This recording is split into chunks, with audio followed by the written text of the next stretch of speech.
It's wheels up for holiday travel, but not for everybody. 737 Maxes are up in the sky now. Would you fly them yourself? Absolutely not. They didn't understand the danger that they were walking into.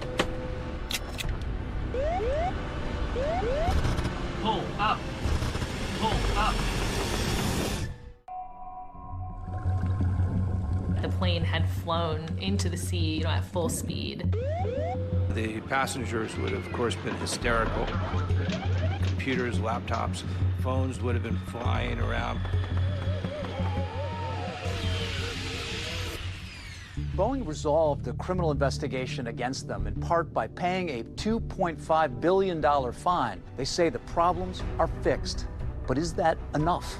The whole point is, who killed my daughter and all of these other people on the plane, the two planes? Boeing just says, we're generally at fault, but no details. Do you think they're trying to hide all the facts? They're not trying, they are hiding all the facts. People shouldn't innocently buy an airplane ticket and then be in a flying coffin.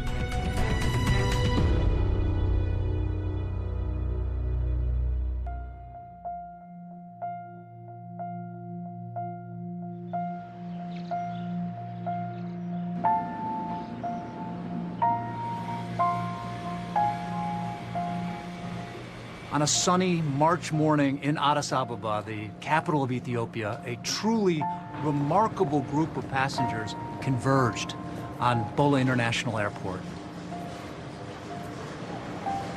149 passengers from 35 different countries around the world got ready to board Ethiopian Airlines Flight 302, heading off to Nairobi.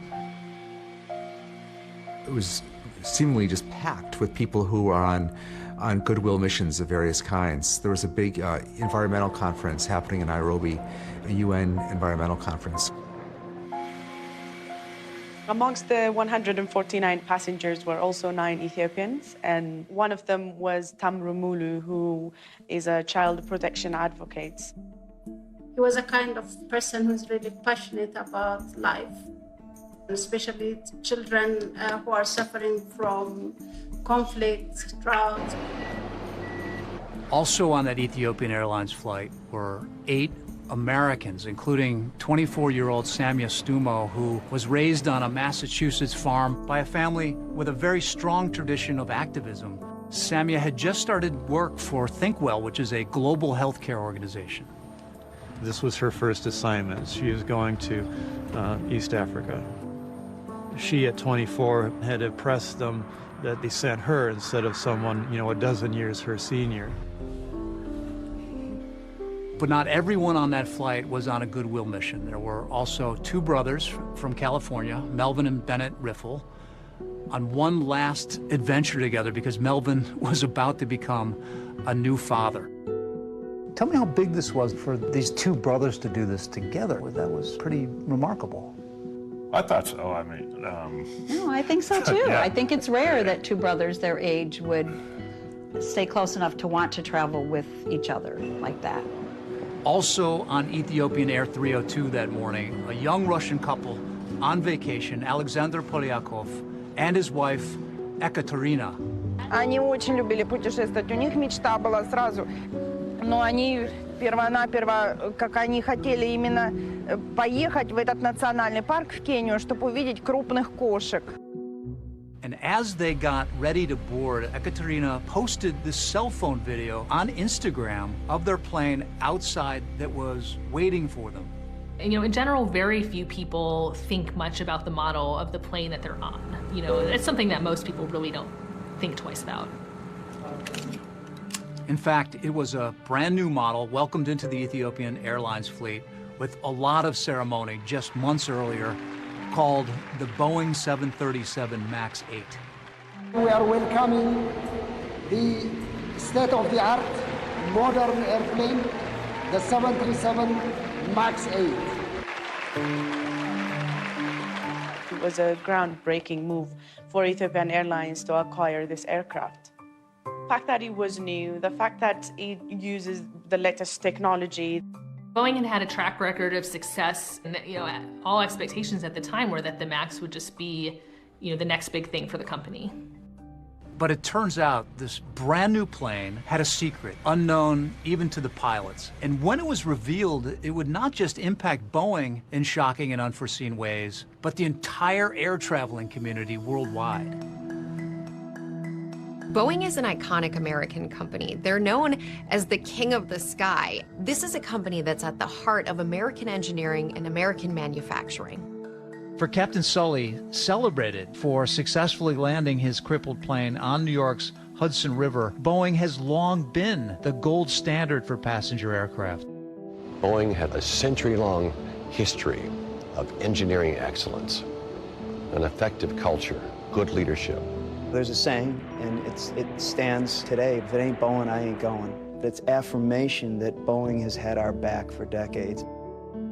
This is the 707, Boeing's prototype jet airliner, capable of speeds and altitudes which will revolutionize commercial air travel. The 707 launches in 1958, and right off the bat, it is a huge success for Boeing. And it just so happens to be the same year that Frank Sinatra releases Come Fly With Me.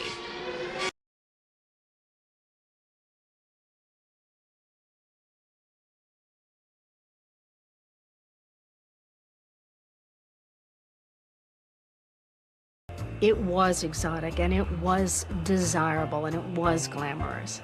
Air travel became, sort of the vogue. People would dress up to travel.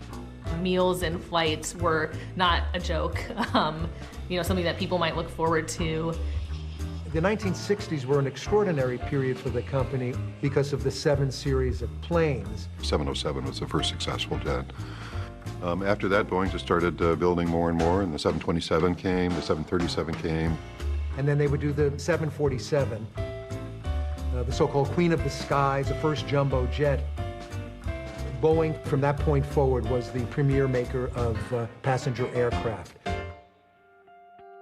By the 1980s, Boeing is unmatched in terms of its power, its reach, and those 700s planes are it. I mean, the company was so important to our country's economy, in part because it was the largest exporter in the world. I mean, they manufacture Air Force One. I don't think you can get kind of any bigger than that. But by the 1990s, Boeing started to face truly stiff competition from this European consortium called Airbus. But up until that point, Boeing hadn't really taken them all that seriously. But suddenly, they're up and coming. They've really accelerated to become the only other, at this point, major global competitor to Boeing for commercial aircraft. In late 2010, Airbus comes out with this new model that really shakes up the industry and puts serious pressure on Boeing to innovate.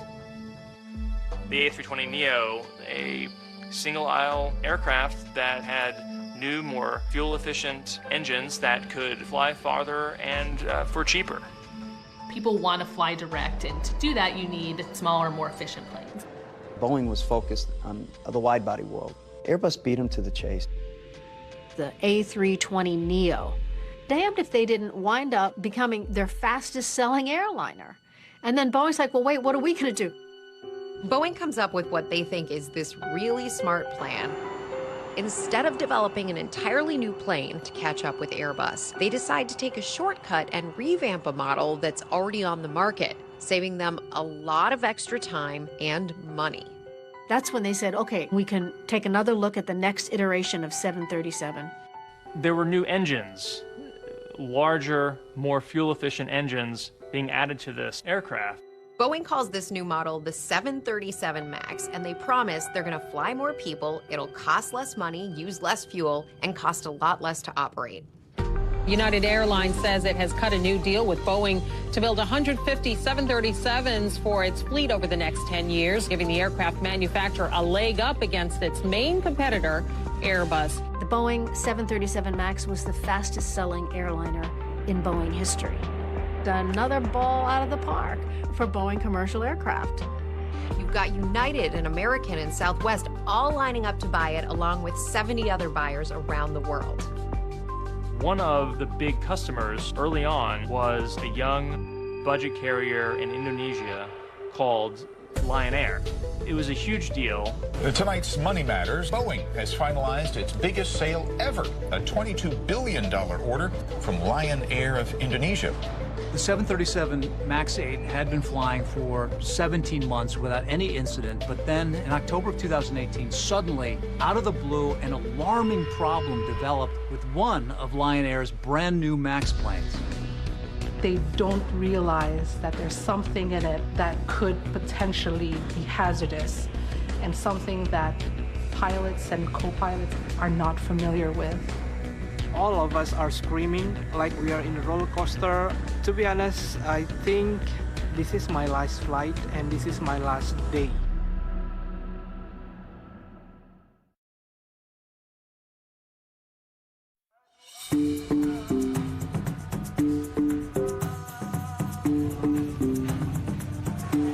Jakarta is the capital, the largest city in Indonesia, and it's a bustling metropolitan with around 10 million residents.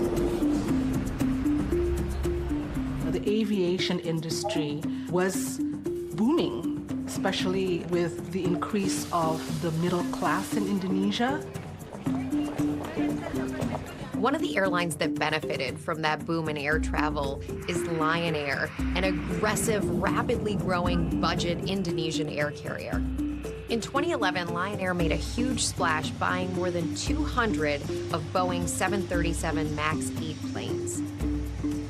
Even the signing was overseen by then U.S. President Barack Obama. So I want to congratulate Lion Air for their incredible success.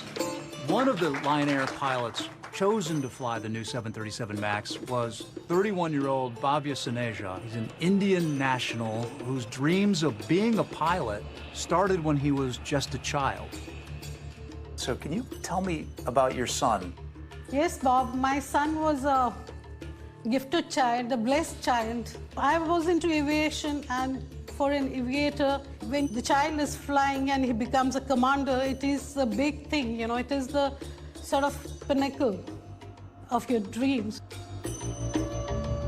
Even though her son had over 6,000 hours of flight experience, Sangeeta says she was really concerned after learning that he wouldn't be going through pilot simulator training for the MAX. I said, you haven't had a simulator training, how can you go for MAX? And it is a more powerful engine. So without a simulator, how will you manage? One of the core selling points for Boeing of the 737 MAX was you don't need pilot training in a simulator. They were selling this to airlines as essentially just another 737 that the airline pilots could fly without learning all that much new. It's a huge deal to not have to have simulator training for pilots for any airline. It costs money and time. It takes the pilot off of the line and flying passengers around. Lion Air had asked Boeing about simulator training for their pilots, and Boeing dissuaded them from this. Now, according to internal Boeing documents, one of their employees ridiculed the request in a message to a colleague saying, now, Lion Air might need a sim to fly the MAX, and maybe because of their own stupidity, I'm scrambling, trying to figure out how to unscrew this now. Idiots. Well, they were mocking them because if Lion Air required simulator training, then other airlines would say, well, wait a minute. If they're requiring it, maybe we need it. Then the whole house of cards would start to fall apart. He said, Mom, I've been given ground training. They have given me a training on iPad. I said, what, an iPad? So you would sit down with an iPad course, and I think there were 3 or 4 parts, and it went through a robotic voice describing what the MAX is about. The 737 MAX has a 69-inch fan. Did you see anything in it that looks, wow, that's substantial, we should probably do more training? It seemed to be enough. He trusted Boeing blindly, and that trust, you know, gave him immense confidence. He was empowered.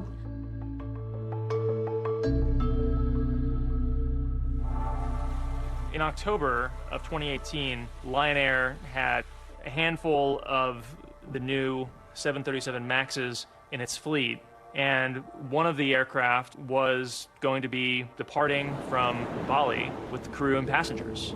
Me and my colleague in office, we went to Bali about October 2018. Bali is amazing for holiday, especially in Asia. Lion Air flight JT043 was scheduled to take off from Bali to Jakarta. The flight was quite full of passengers, and most of them are local or domestic tourists like me. It's around 7 or 10 minutes after the takeoff, the flight suddenly feels like a fall down. It was a dive, a steep drop, 200 feet, and it wasn't something that was just caused by turbulence. All of us are screaming like we are in a roller coaster. How many times did it go up and down? Up and down 4 times. 4 times? Yes, the flight attendant who was sitting in the back, they could feel it up and down in extreme way. When an aircraft is pitching aggressively downward like this aircraft was, and it may feel as if your stomach is coming up into your throat, basically, but then comes the positive G's. It'll squash you down into your seat. To be honest, I think it's almost like this is my last flight and this is my last day. It just so happened there was a third pilot traveling on the plane, and he steps in and helps them get control of the situation. Until it's landed to the airport, I can hear everyone like say, so relief. Some of the passengers are Muslim. I can hear that say, Alhamdulillah, thanks God. I cannot say it in a word. It's really relief. Yeah, I still feel a little bit shaky until now about that.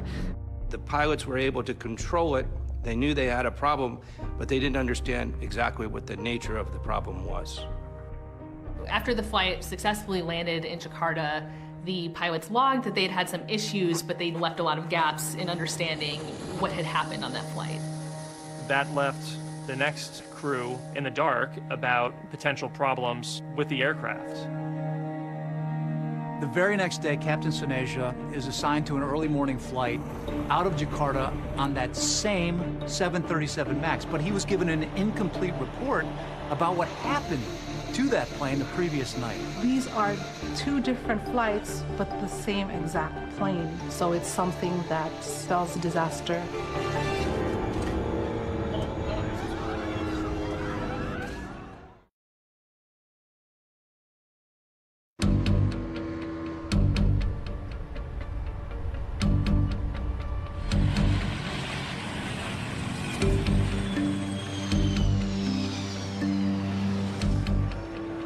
On the early morning of October 29, 2018, at the airport in Jakarta, the capital of Indonesia, Lion Air Flight 610 was getting ready to take off. Its destination was the city of Pangkal Pinang, which is located on the Indonesian island of Bangka. There was 189 people on board, 181 passengers, 2 pilots, and 6 crew members. One of the passengers was Miss Fiona Ayuzen. She was a businesswoman, 29 years old. She was flying back to Bangka for work. Bawain kopi ya, Pak, gitu. Karena saya suka kopi Bangka. Pas pulang ke rumah, Mama bilang sekolah yang bener, terus dikasih uang jajan. Terus kalau besok paginya udah nggak ngeliat, soalnya udah berangkat duluan mamanya.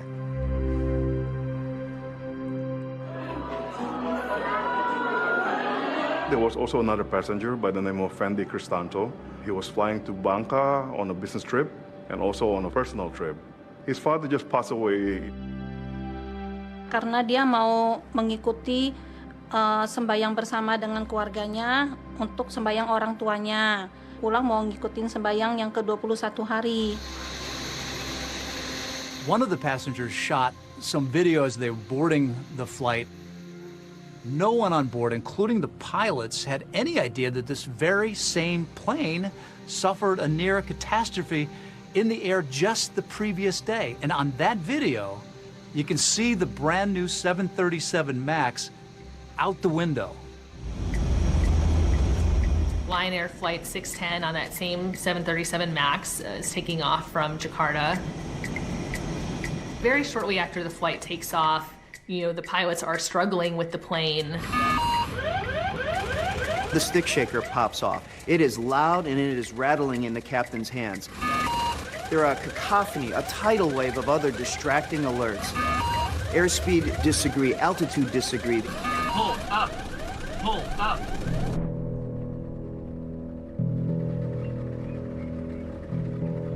Just 10 minutes later, around 6:30 in the morning, a tugboat captain was out on the Java Sea, just east of Jakarta. Saya merasakan ada sesuatu benda yang jatuh. Nah, di situ dalam hitungan detik terdengar dentuman cukup keras. Apa itu? Jadi saya menghubungi Jakarta Radio. Iya, desa apa? Itu telah terjadi pesawat jatuh. The crash site, it is about 25 miles from Jakarta Seaport. On my way to the crash site, really, I pray to God. I had great expectation that everybody still alive. Arriving on scene, when I saw the debris, the small pieces of fuselage, I lost my hope. Kalau di dalam, kebanyakan itu hampir sama dengan yang ada di permukaan. Karena yang ada di dasar laut, di kedalaman itu adalah potongan-potongan tubuh ataupun bagian-bagian pesawat, entah itu serpihan, kursi.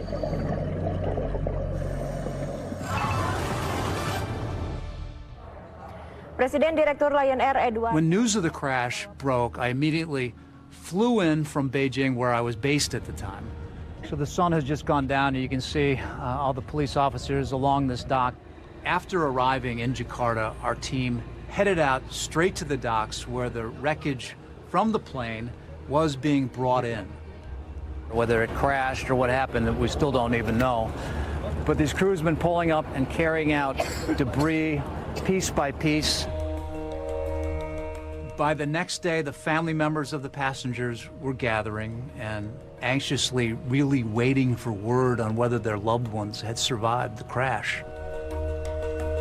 Among the family members that I got the chance to talk to was the wife of that passenger who took that video of himself boarding onto the Lion airplane just minutes before it crashed.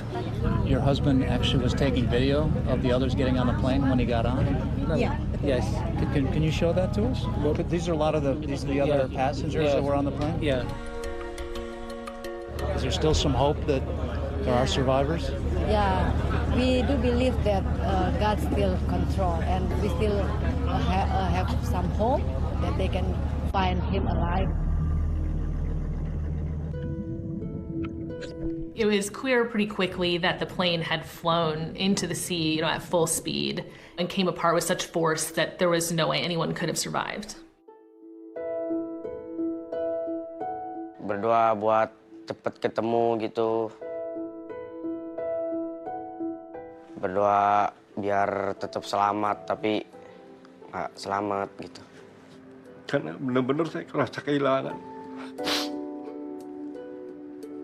Hubungan antara Fiona dengan ibunya ini sangat dekat. Nah, begitu mendengar kecelakaan itu benar-benar down sekali.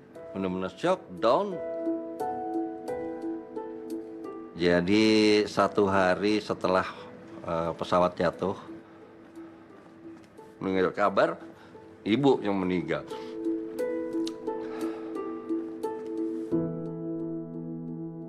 Fendi left behind a wife and 4 children, the youngest who was 5 years old.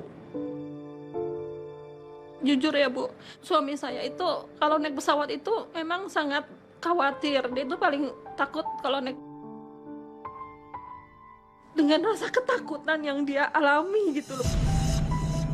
At the time, very little was understood about what might have happened. Brand new plane, nice enough day, nothing in particular that would point to an immediate cause of this accident.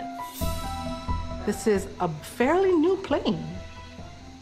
The 737 MAX, it had only 800 flight hours. But it turns out there was a hidden danger on that plane. A flight control system that Boeing did not even tell the pilots about. There was nothing in the manuals that alerted the pilots to the existence of this new system that was placed on the MAX. Pull up. It has one mission, and that's to drive the nose down. Terrain, terrain. And it will not stop. Pull up. Was given the power to try to kill them, essentially, until it finally succeeded. Pull up, pull up.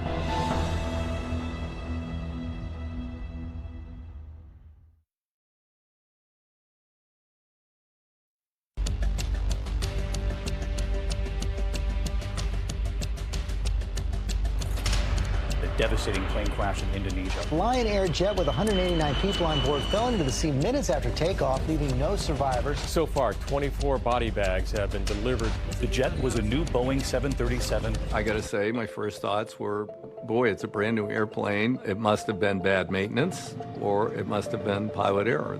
A lot of Indonesians initially just saw that this was Lion Air's fault. ABC's David Curley has the story. Good morning, David. George, the real thing that we need to find are those two black boxes, which will yield a lot of answers to all these questions. The National Transport Safety Committee found the flight data recorder on the 1st of November. It was just only 3 days after the crash.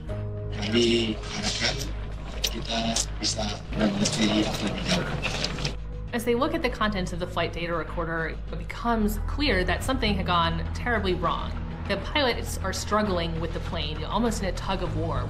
When we found the black box, we found that the aircraft was pitching up and then down, down and up and down and up. It's up and down for about 24 times. Had you ever seen anything quite like this? I never knew any case of the aircraft can fly up and down like this. I knew that the pilot was fighting with the aircraft. It would have been a terrifying roller coaster ride. During that time period, the passengers would have, of course, been hysterical. Things would have been flying in the cabin. Computers, laptops, phones would have been flying around. People would have been screaming. It was a clear weather, so they could see the sea.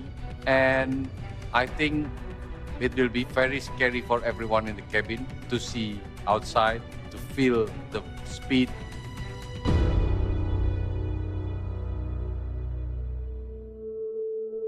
Sepuluh menit atau berapa itu? Rasa ketakutannya sangat amat.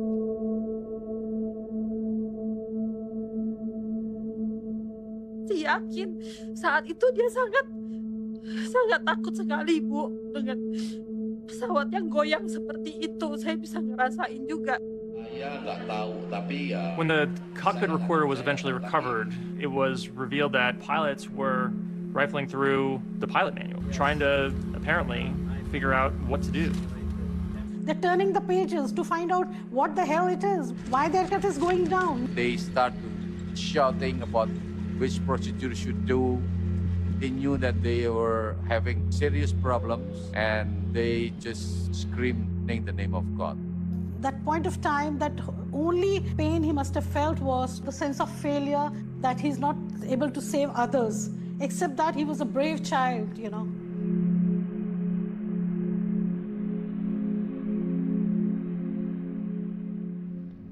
We surprised. It's very strange that the aircraft doing that way. Then we asked Boeing what kind of system that may create this way. What Boeing revealed to investigators came as a complete surprise. It turns out that Boeing had installed a flight control system on the 737 MAX that had the power to take control of the plane from the pilots without them even knowing about it. The program was called MCAS. MCAS, Maneuvering Characteristics Augmentation System, and that this system, under certain circumstances, can trigger in such a way that it will cause the airplane to nose down. Why did Boeing put this MCAS system? What was it for? It's a mystery not only for us, but also for the pilot and co-pilot on board the plane. So the reason they put MCAS on the airplane was because they put these brand new huge engines on an old airframe. In order to have sufficient ground clearance, they moved the engine further up above the leading edge of the wing and further forward, and that changed the way the airplane flew. And this effect of the engines came in and the airplane starts to want to pitch up all by itself. The idea was to provide something that would offset that pitching moment or causing the nose to come up. When the plane computers think the plane is in danger of a stall, so in very basic terms, MCAS pushes the plane's nose down by automatically triggering the rear horizontal stabilizer. So the MCAS is there to correct what MCAS thinks is wrong. Right. The pilots have no idea why this plane is going down against their will, Yes. so they try to fight it back. Yes. One of the most fundamental muscle memory things a pilot knows how to do. If the nose goes down too far, you pull it back and you trim. And this battle goes back and forth a couple of dozen times. So it was MCAS, it was the computer against the pilot. Yes, and the way MCAS was designed, it was given the control authority to do it as many times as necessary. In other words, it was given the power to try to kill them, essentially, until it finally succeeded. Boeing's revelations about the MCAS system and what caused it to activate on the Lion Air flight in the first place would cause an uproar in the pilot community. And it would all lead to a secretly taped meeting where Boeing was recorded telling pilots that MCAS was being fixed. Those are going to be relatively straightforward software changes that we expect will be done in a fairly short period of time. We want to make sure we're fixing the right things. But while that was happening, the plane would continue to fly. They were rolling the dice with the lives of the global traveling public.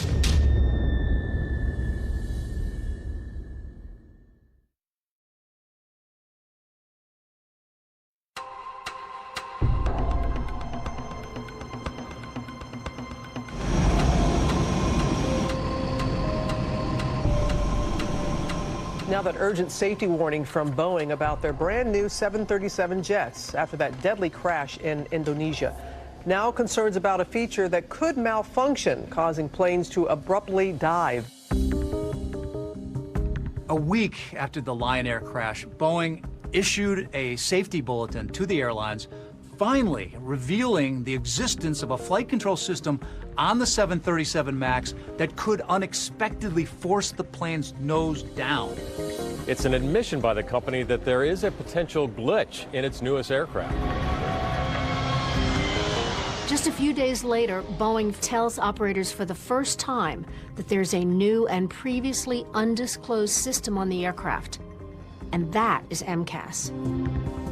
That was a shock. It's not in our manuals at all, except in one section, our abbreviation section. We didn't know what MCAS meant. It meant nothing to us. But there was another critical question to be answered. What caused MCAS to force the nose of the Lion airplane down in the first place? The plane was flying normally, so why did MCAS activate? Among a lot of surprises was that MCAS was triggered by a faulty angle of attack indicator, which is a relatively innocuous piece of equipment on the side of the airplane.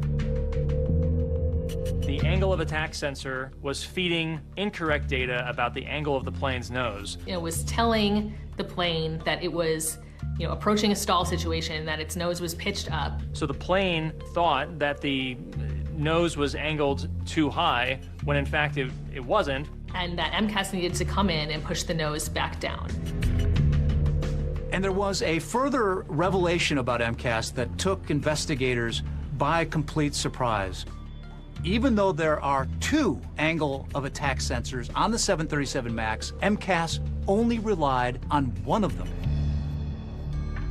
It's a lack of redundancy that appears to my mind to be unacceptable in airplane design, because the AOA indicator is susceptible to damage. It's not a robust piece of equipment. A single point of failure hooked to a safety critical system, You just don't do that. It's crazy. The bottom line here is the 737 MAX is safe, and the safety is a core value for us at Boeing. Boeing CEO Dennis Muhlenberg went on Fox Business to reassure the public that a bulletin had been sent to all the airlines instructing pilots exactly what to do if there was another emergency situation involving the 737 MAX. We've already issued a couple of additional bulletins that point them back to existing flight procedures to handle that kind of condition. So Boeing is telling the pilots that one of their options is to simply turn off the power supply to the electric motor on the stabilizer. That's the, the piece that pivots up and down and controls the nose of the aircraft. Boeing pointed out that the pilots on that previous Lion Air flight who overcame a mid-air emergency involving MCAS had followed the appropriate procedure by turning off power to the stabilizer. That was a step the pilots on the fatal flight did not take. And that was perceived to be an indirect way of blaming the airline and blaming the pilots without also acknowledging design shortcomings of the system. It emotionally tore me apart, as if I was blamed for him being the pilot. I was blamed for killing all the people, mothering a son who could not take care of his passengers. Pilots were furious. Pilot unions asked Boeing, why didn't you tell us if you put something on the airplane that's going to actually interfere with my job? Late November, about a month after the accident, 4 Boeing executives traveled to the headquarters of the Allied Pilots Association, the union that represents pilots at American Airlines. That meeting was secretly recorded by the head of the pilots union. Our president at the time wanted to make sure we knew exactly what was said. We flat out deserve to know what is on our airplanes. I don't disagree. I don't know that understanding this system would have changed the outcome of this. We try not to overload the crews with information that's unnecessary so they actually know the information that we believe is important. It enraged us. Boeing always gives you the information. They don't parcel it out. We're working with the FAA right now to try to figure out what software changes we might make to eliminate the failure conditions that we experienced at Lion Air. They said, well, we're going to correct the software, all the things that you brought up. Those are going to be relatively straightforward software changes that we expect we can get out in a fairly short period of time. Weeks, not a year, but a couple, maybe 6 weeks-ish. But the question I have for you is, do you feel comfortable that the situation is under control today before any software fixes are implemented? Absolutely. They were taking a gamble with keeping that in the air. They had such a big bet on the 737 MAX. They had staked their reputation, they had staked their financial future on it. 4 months after that Lion Air crash, the 737 MAX is still flying all over the world. Meanwhile, 149 people are saying their goodbyes as they prepare to board that Ethiopian Airlines flight to Kenya. Among them, young Samia Stumo, who had just flown in from D.C. and was transiting to Nairobi for her assignment with her global health care organization. I guess she had landed in Ethiopia, and I said, safe travels, with a bunch of exclamation points, and she said, thanks, boo. We didn't know that there was an issue with the plane. We thought that the problem that happened in Indonesia was because of a problem with that airlines or the pilots or maintenance or something. Because the Lion Air crash happened in the other side of the world, maybe they didn't understand the danger that they were walking into.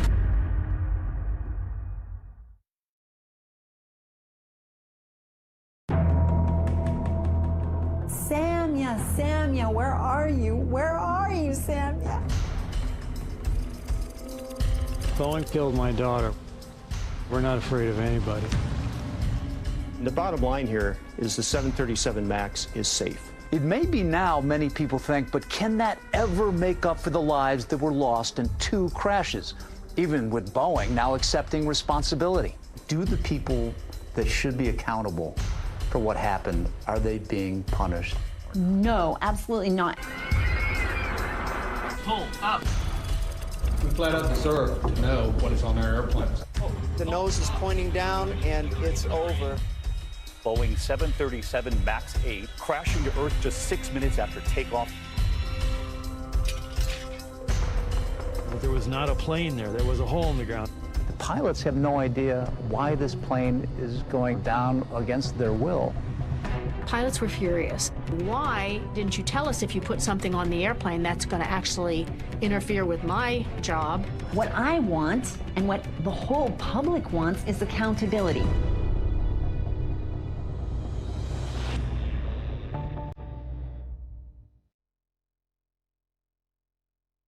The Berkshires are in western Massachusetts, at the very far western end of the state, right up against the New York state line.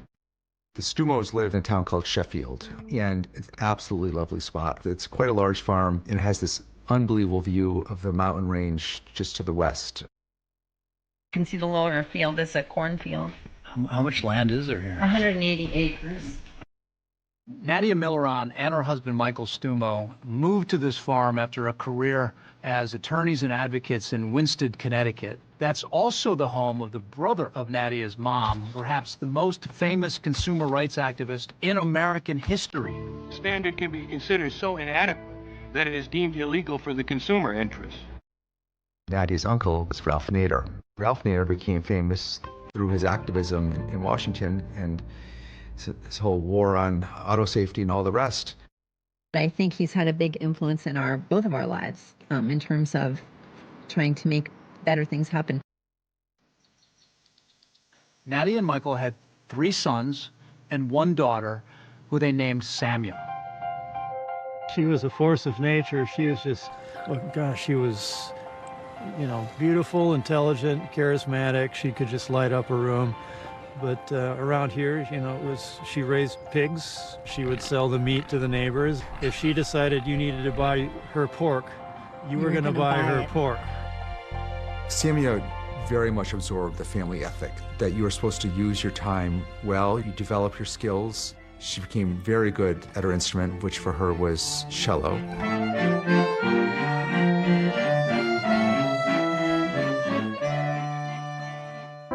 Watching Samia, you got the sense of someone who had really kind of brought together all these strains in the family, starting with Uncle Ralph in his activism, and then through her own parents. Definitely he influenced Samia tremendously because she was out there at 9 years old campaigning for his presidential campaign. They made her cry. Your mother shouldn't allow you to be out here, and Ralph Nader is spoiling the election, and she understood the issues and she talked right back at them. She had leadership written all over her. She had compassion in an intellectually rigorous way. Everybody loved her.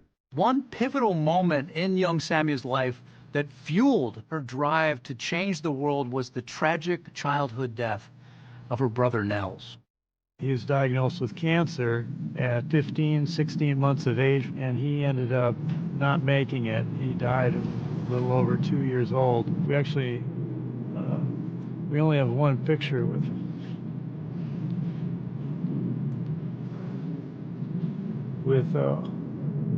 all 4 kids.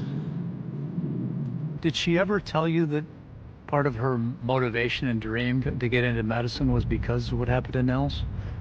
Yeah, she did. She believed that, her calling was healthcare, and I think that was partially a result of her exposure to her brother's illness.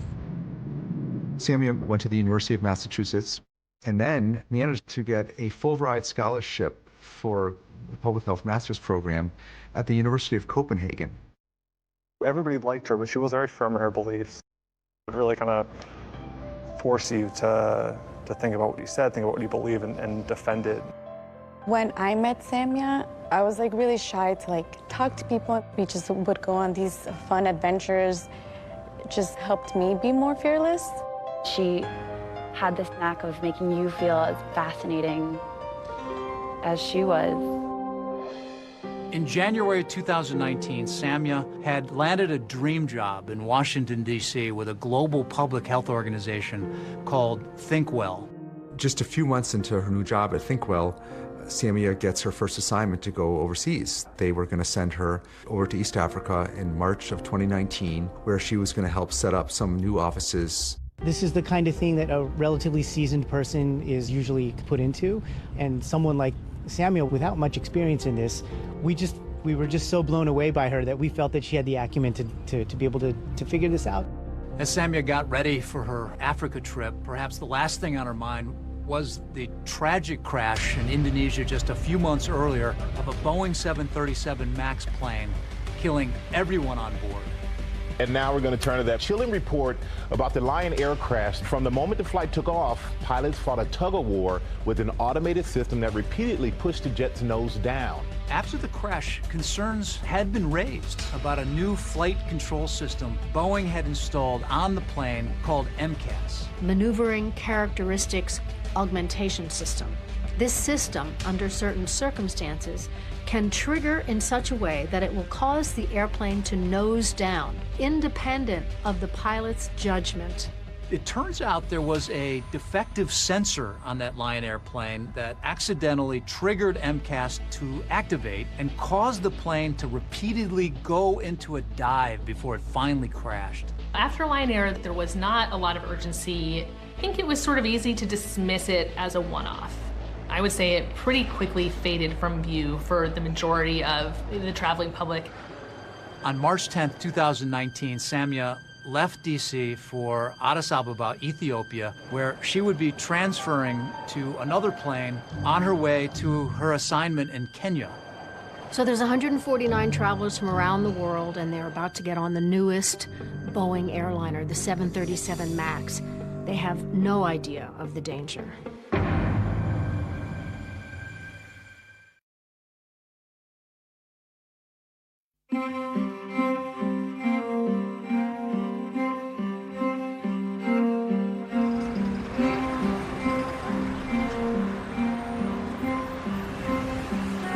On March 10th, 2019, Samia Stumo had just arrived in the Ethiopian Sababa after a long flight from Washington, D.C. When I woke up, I just looked at the message and it said 2 more hours to Nairobi. There were 149 passengers on that flight from 35 countries, most of them heading to Nairobi for a UN conference. Also, at Gate 12 in Terminal 2, those 2 brothers from California, Melvin and Bennett Riffle, who were enjoying a globe-trotting jaunt together before the birth of Melvin's daughter. When we said goodbye, he gave me a kiss and gave me a kiss on the stomach for Emma, you know, and he was all excited but nervous. There were also this young Russian couple who posted a video on Instagram showing the 737 MAX, a brand new aircraft. Unlike the pilots involved in that Indonesian crash, the Ethiopian Airlines pilots knew about Boeing's MCAS flight control system, and Boeing had actually sent a directive to airlines instructing pilots what to do if a plane went into a sudden dive on its own. So Boeing is telling the pilots to turn off the power supply to the electric motor on the stabilizer. That's the, you know, the piece that pivots up and down and controls the nose of the aircraft.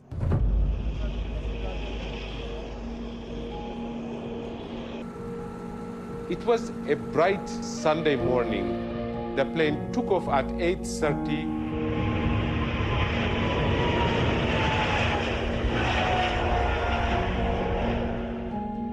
And 3 minutes after takeoff, the aircraft started behaving erratically. Their instruments start to show different readings.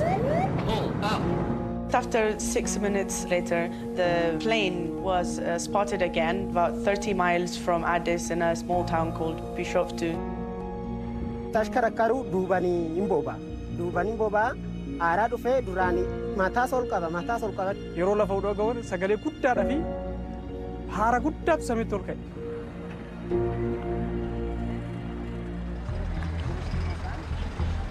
immediately drove to the Ethiopian Airlines compound.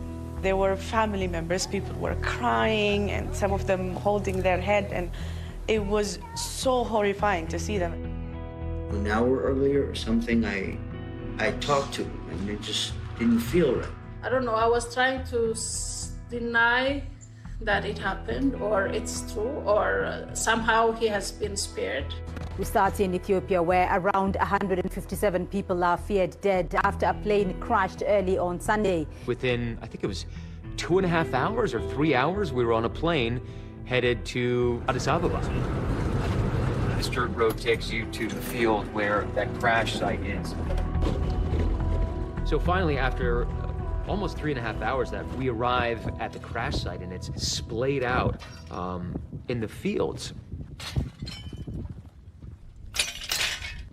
Right next to the debris field, you have the smell of jet fuel intermingled with the smell of death. And you can see those workers picking through everything, trying to ensure that they don't miss any key parts of the plane.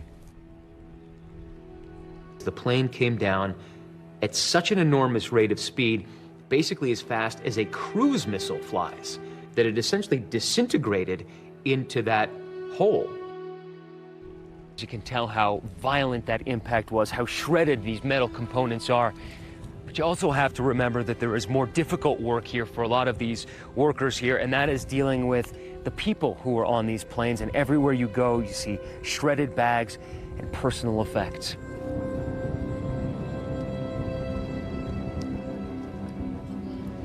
Breaking news, an Ethiopian Airlines flight has crashed.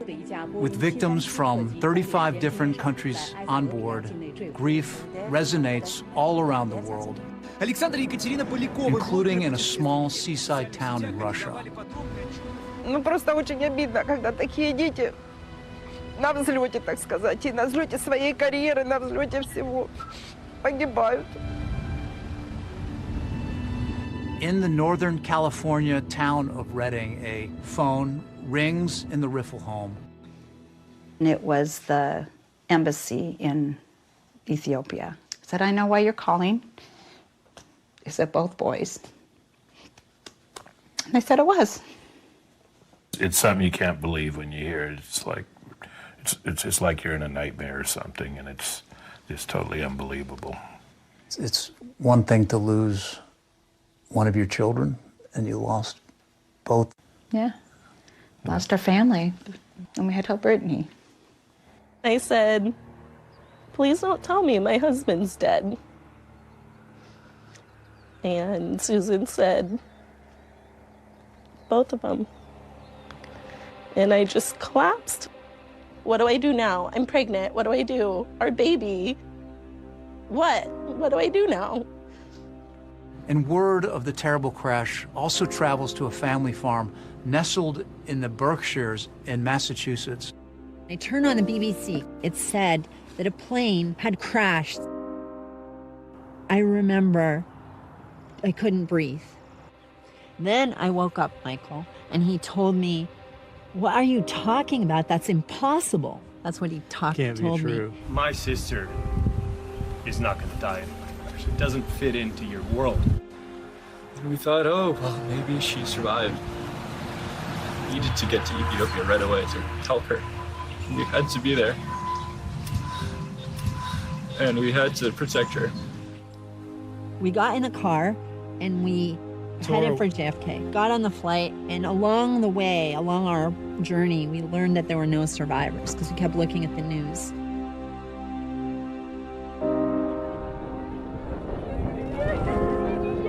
Like Nadia and Michael, many grief-stricken families made their way to the crash site, desperate to find any trace of their loved ones. You know, there was not a plane there. There was a hole in the ground. Anybody able to find the body remains?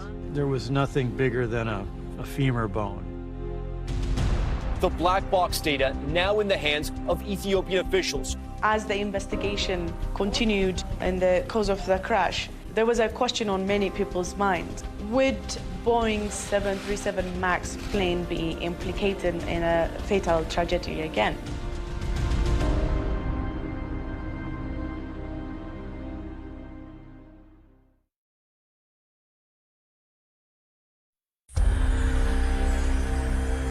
Boeing 737 MAX 8, crashing to Earth just 6 minutes after takeoff in Ethiopia. First Indonesia, now Ethiopia. The big question here is, has the same thing happened? The flight data recorder and the cockpit voice recorder were recovered the next day, and it didn't take long for investigators to conclude that there were similarities. The faulty angle of attack sensor triggered the activation of MCAS right after takeoff, and that is almost exactly what happened on the Lion Air aircraft. What was heard on the cockpit voice recorder, the first officer saying, pitch up, pitch up, pitch up, while the MCAS was kicking and nosediving the aircraft. It was so difficult for them to keep the aircraft under control. Despite similarities between the two crashes, this time there was a huge difference. Not only the Ethiopian Airlines pilots knew about MCAS, they also followed Boeing's instruction on how to disable it. The crew performed all the procedures repeatedly provided by the manufacturer, but was not able to control the aircraft. This was actually pretty shocking because Boeing had been suggesting that overcoming an erroneous MCAS activation was pretty straightforward. If that was the case, why did this second accident happen?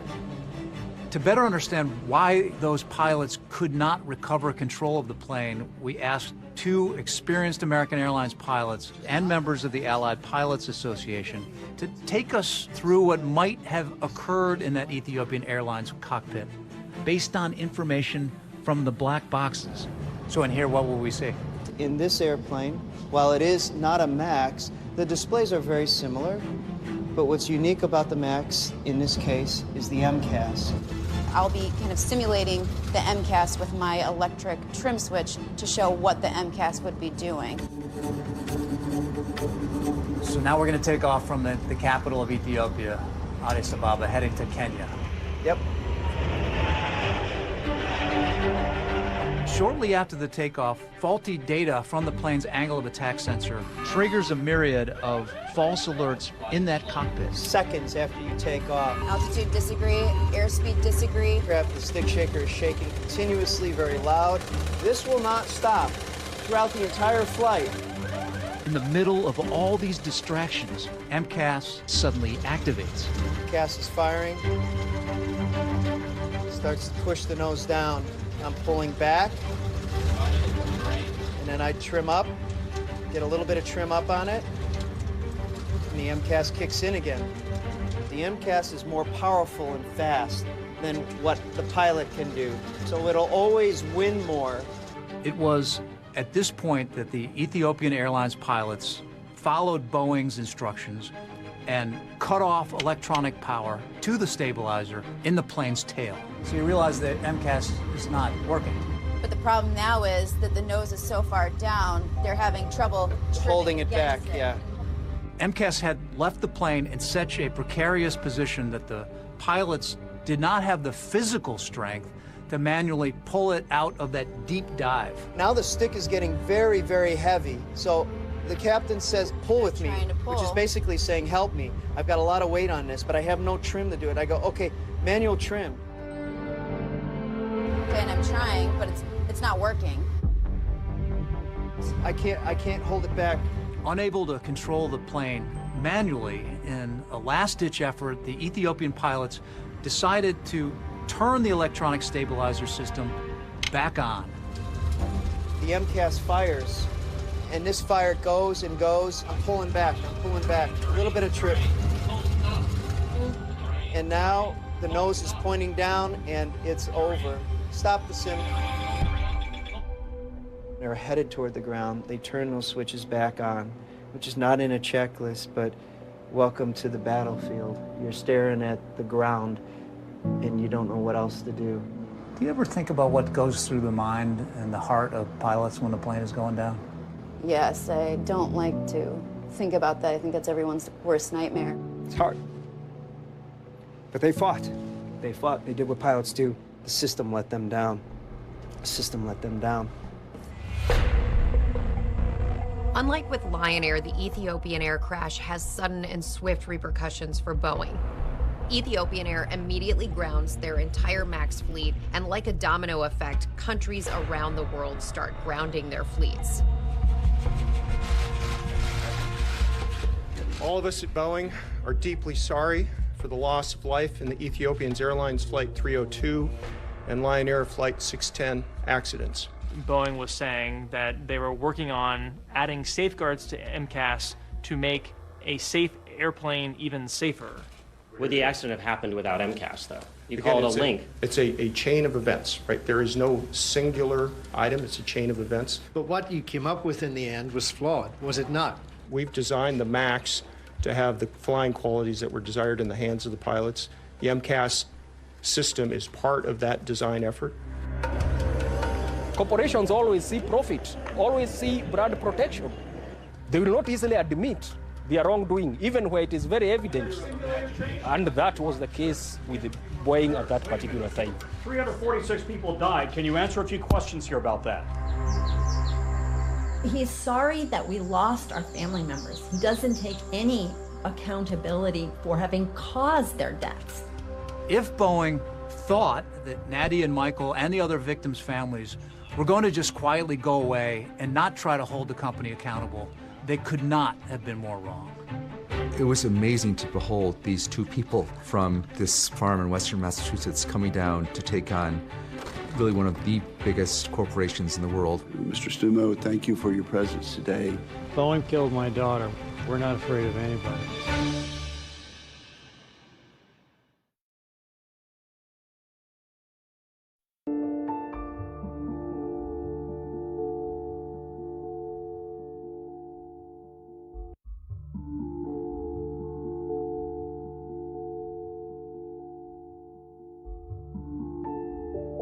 In the fall of 2019, Nadia went back to Ethiopia. After months of digging and searching, workers had actually been able to find some remains from the crash. And Nadia brought back those remains, and they actually included some artifacts. We got back Samia's business journal, which talks about her plans. We got back her passport. This is a business blouse that she took with her, and it all smells of jet fuel. They fill the room with the smell. I mean, to me, it's a smell of death. I don't want other mothers and other families to go through this. I don't want them to be trying to hear their daughter's voice and, wonder what you would say to them. So that's why it's important to work on aviation safety.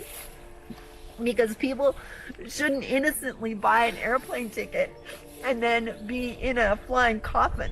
While Nadia and her husband Michael were consumed by grief, they were able to quickly turn their anguish into action against Boeing.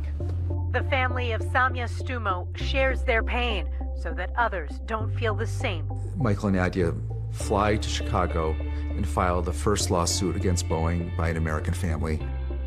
I want her death not to be in vain. I don't want anybody else to die. Nadia and Michael, along with more than 100 other families of victims around the world, alleged that MAX had a defective design and that Boeing issued inadequate warnings about the plane, something that Boeing denied at the time. This is going to go down as one of the most callous, deliberate efforts to keep a product in the public domain for the wrong reasons. What really shocks me is their greed. I don't know how they can still, sleep at night. But there was a second front in Nadia and Michael's battle against Boeing. They and the other families were determined to take part in the congressional hearings into what went wrong with the 737 MAX and make sure that another crash never happened again. We have 3 generations of farm advocacy in my family, and Nadia, of course, has, Ralph Nader and her family and that advocacy. People should not fly this plane if it's ungrounded. My uncle said to us practical things. to never settle for staff, always go for the top. Like it's cruel irony. Samya's family knew how to do it because it's a very complicated system to navigate, and it's a fight. Nadia has really been, I think, a principal support for many of the other families out there, while Michael is pursuing the more, what's the fix and what went wrong. As we go forward, this committee will leave no stone unturned. We kept saying you can't just have the bureaucrats and the engineers and the pilots. It's all about the families. Today, I speak not only with my voice, but the voices of my departed family. Paul Girogi testified. And he had lost his entire family. I think about the last 6 minutes a lot. My wife and my mom-in-law knew they were going to die. They had to somehow comfort the children during those final moments, knowing they were all their last. I wish I was there with them.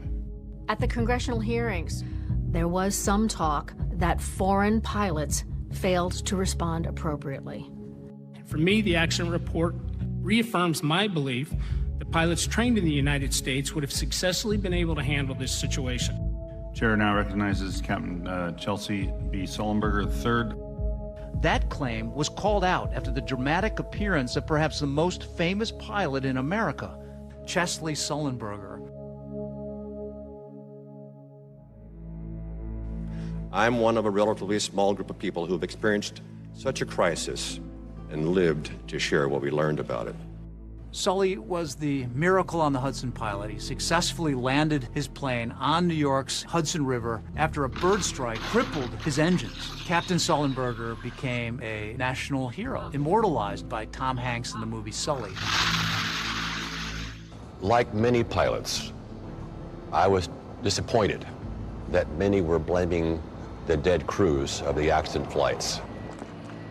I've got to tell you from personal, first-hand experience how real and how intense the startle factor is.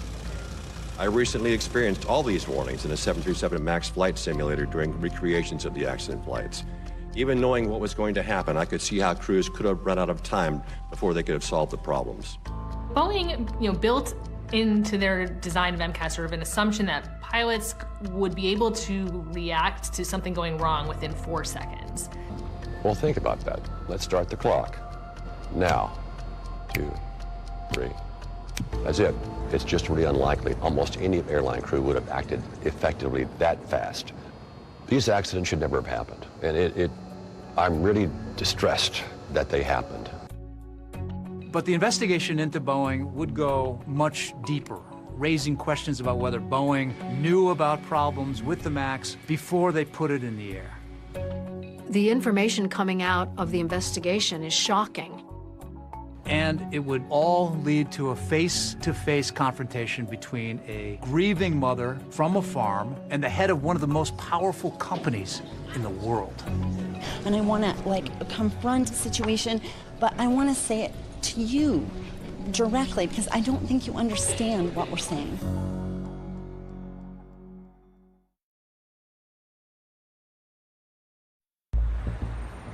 The things that are coming out of the investigation are shocking about what Boeing knew and what it was saying internally. The House investigation concluded that the safety of the flying public was put into jeopardy by Boeing's pressure to compete with Airbus. The committee uncovered emails and communications showing that there had been lower-level employees who raised questions several times about MCAS.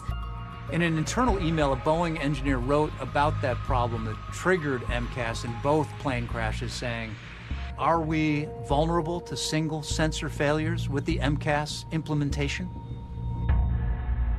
This is back in 2015, asking about the vulnerability of these particular devices. Yeah, they're setting my daughter up to die in 2019. These are questions of life and death, but that's not how they treated them in the company. House investigators released documents they had obtained from inside Boeing showing that their own training pilots had a very dismissive attitude towards regulators, and customers. One Boeing employee who emerged as a central figure in the investigation was Chief Technical Pilot Mark Fortner, who became well known in the media after his emails became public. Mark Fortner was the one who asked regulators whether they could remove any mention of MCAS from the flight crew operations manual. Fortner, in some of the emails and instant messages, was kind of gloating at his ability to, as he said, Jedi mind trick regulators. In fact, it was Fortner who wrote that instant message to a colleague, mocking Lion Air for their stupidity in requesting simulator training, referring to them as idiots. His emails were shocking, but they're just the tip of the iceberg of the failure of the safety culture at Boeing. Some Boeing employees openly questioned the safety culture of the company during development of the 737 MAX. In one email, a worker said, "This airplane is designed by clowns, who in turn are supervised by monkeys." Another Boeing employee wrote, "Frankly, right now all my internal warning bells are going off, and for the first time in my life, I'm sorry to say that I'm hesitant about putting my family on a Boeing airplane." The safety cult eviscerated under production pressure.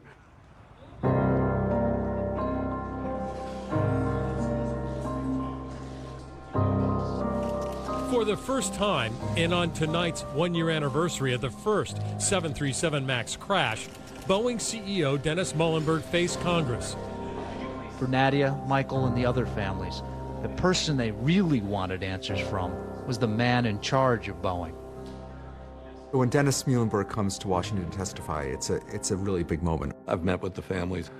They keep faces of their loved ones in people's mind. They're not going to be forgotten. I too would like to acknowledge the families that are here with us today. And again, wanted to tell you I'm sorry. We are deeply, deeply sorry. And we'll never forget. He was just saying words for the camera. They never tried to reach the families personally. Who bears the principal responsibility at Boeing for the cascading events that resulted in the crash of Lion Air Flight 610 and Ethiopian Airlines Flight 302? Mr. Chairman, my company and I are responsible. We're responsible for our airplanes. And we know there are things we need to improve. I'd grown up on a farm in Iowa. My parents taught me the value of hard work and integrity. To do the aw shucks Iowa farm boy thing, I'm an Iowa farm boy. It doesn't cut it with me, and it was grating. Mr. Muilenburg, I have a question, because I probably won't get to ask it another time. When you talked about Iowa just like one too many times, and the whole group said, "Go back to the farm.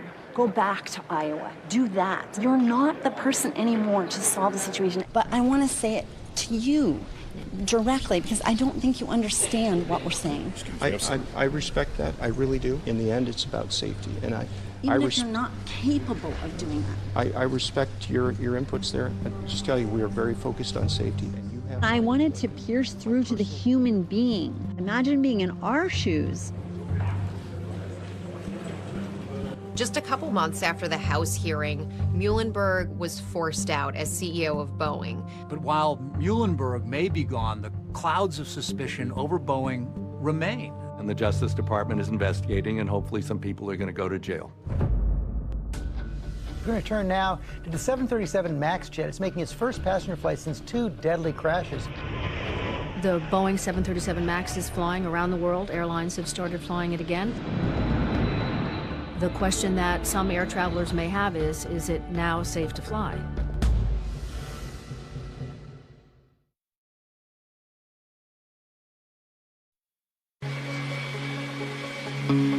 Tonight, Boeing 737 MAX jets are back in service. American Airlines today flying the first paying passengers in the U.S. since the fleet was grounded nearly 2 years ago. The 737 MAX is back in action. Airlines are choosing to put the 737 MAXs back in the air. They waited a long time for that airplane. I have the utmost confidence in the safety of this aircraft. I didn't feel unsafe at all getting on the plane today. Last November, the FAA cleared the 737 MAX to fly again after Boeing agreed to make several changes to the plane. MCAS now needs both angle of attack indicators to be in agreement in order to trigger, and it can only be fired once. MCAS will no longer be able to put the plane in the dramatic nosedive position that it did in the fatal accidents, and pilots are required to have simulator training. I do think the 737 is a safe airplane. I'm happy to fly on the 737. I have no issue about that. And I think it's going to be a great airplane. I really do. Now that these MAX planes are up in the air again, what do you think about what's happened? The MAX plane is still dangerous. I know definitely that the planes are still unsafe and I can't get on this plane. But while Boeing may have successfully relaunched the 737 MAX, there is still the question about whether the company will be held accountable for those two fatal crashes of the plane. The Justice Department has launched a criminal investigation into the plane's development. The criminal investigation began before the second accident. It began in 2018. Prosecutors were trying to find whether or not Boeing had lied to the FAA. They spoke to, obviously, a number of Boeing employees. But to the shock and dismay of the victims' families, this January, the Department of Justice suddenly announced that it was allowing Boeing to resolve the criminal case. In exchange, the company acknowledged that it engaged in a conspiracy to defraud the United States. Boeing will pay $2.5 billion in a settlement over its 737 MAX planes. You have to pay a very large financial penalty, $2.5 billion, but you never have a criminal conviction. The airlines get $1.77 billion. The victims who died in these two crashes and their heirs are getting $500 million. The only fine here that goes to the government is less than 10%.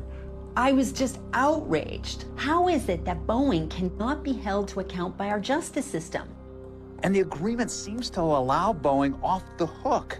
It states the misconduct was neither pervasive across the organization, nor undertaken by a large number of employees, nor facilitated by senior management. I find it interesting that the prosecutor says there's no pervasive wrongdoing at Boeing. Meanwhile, the House committee investigating the 737 MAX disasters finds people went to Boeing with their concerns about safety, and those concerns were not heeded. Former Boeing test pilot is expected to face criminal charges in connection with the safety probe. The only criminal charge resulting from the DOJ investigation is against Mark Forkner. He's the chief technical pilot for Boeing who wrote those emails about tricking the FAA.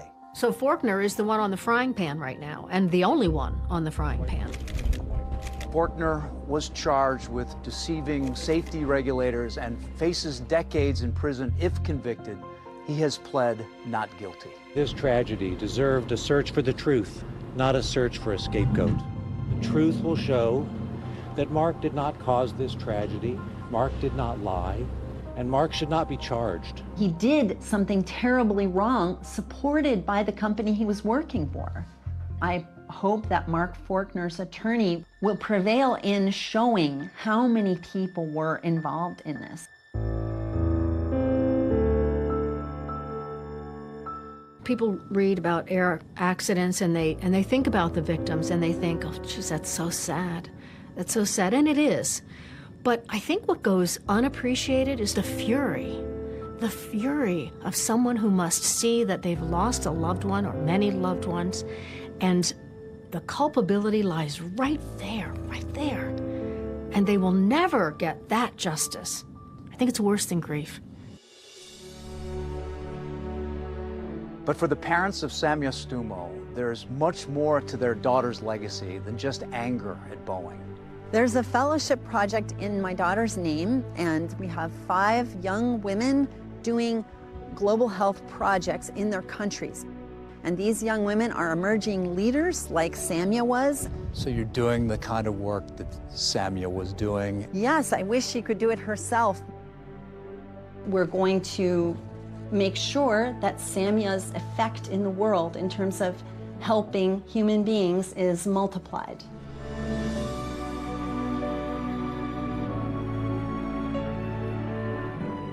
know she would want her family to fight that other people not die.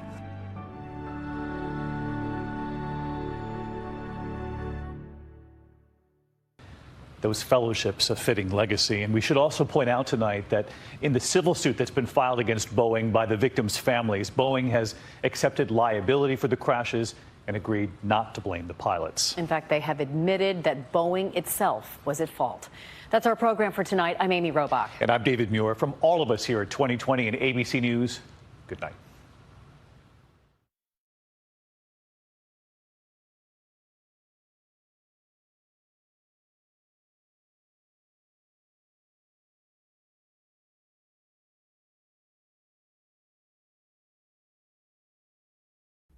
Tonight is a breakthrough on the horizon in one of the country's most high-profile unsolved mysteries. JonBenét Ramsey, the name we all know, the case that shook America that Christmas nearly 30 years ago. Could there finally be a major turn in the case? 2020 begins right now. I just kept saying, no, no, ask God to raise her. JonBenét Ramsey, the story you can't forget, the case you think you know. With all that attention, all that scrutiny, why hasn't this crime been solved? One simple reason: the police have refused help that was offered, and it could have helped. But now is the new documentary series changing the picture. Go back to the damn drawing board. So early on, they locked into this crazy idea that the parents were responsible. They get tunnel vision. With new DNA technology, is a solution closer than ever. We think the crime can be solved. Inspiring John Ramsey. Tonight, the new John Ramsey interview. You dwell on your loss, and you just can't do that. And what you've never seen before. From the iconic Barbara Walters sit-down. This was a monster that killed our daughter. And the police think that it's you. Now the detective who defied the police. They knew at the time that there was DNA and that it was not from Ramsey's DNA. And he just said, I have a name. I want you to write it down. And I did. And he said, that's where you start. All but one person on that list is innocent. Then you got your killer.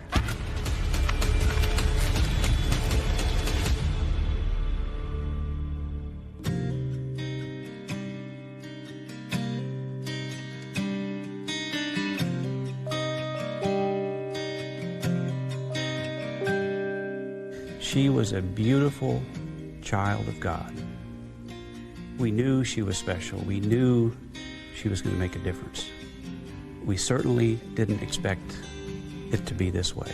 And yet, here's a child who is known literally around the world. So she did become special. JonBenét Ramsey. She enjoys painting, Mr. Ramsey. She is the special little girl, forever 6 years old. While JonBenét Ramsey remains frozen in time, her father has endured nearly 3 decades without justice, without answers, and without his daughter. I sat down for a new interview with the now 81-year-old John Ramsey. Hello, sir. Byron Fitz. Byron John Ramsey. I had JonBenét bless my life for 6 years, and she really was a blessing. Just an amazing little kid. She was daddy's girl. She was daddy's girl, big time. Do you allow yourself to think, what if this hadn't happened? I don't. I did run into one of her little friends on the street who was now, 30 and an adult. And that was a little bit of a jolt to think, wow, could have been JonBenét. She's still my little girl. That's the picture I have in my head when I think of her. Ramsey has renewed hope that his daughter's killer can finally be found, confident that advances in DNA technology are the key to solving the mystery. There's been a number of old cold cases solved using this genealogy research. There was no more important story in the country than the disappearance and the death of your daughter. Police have still not named a suspect. It's now been 12 days since JonBenét Ramsey was murdered. Officers have spent more than 3,000 hours processing evidence and interviewing more than 90 people. With all that attention, all that scrutiny, why hasn't this crime been solved? One simple reason: the police have refused help that was offered. They had no experience. They didn't have a homicide department. That police response and its aftermath is the focus of a new Netflix docuseries, Cold Case: Who Killed JonBenét Ramsey? Someone killed this 6-year-old child.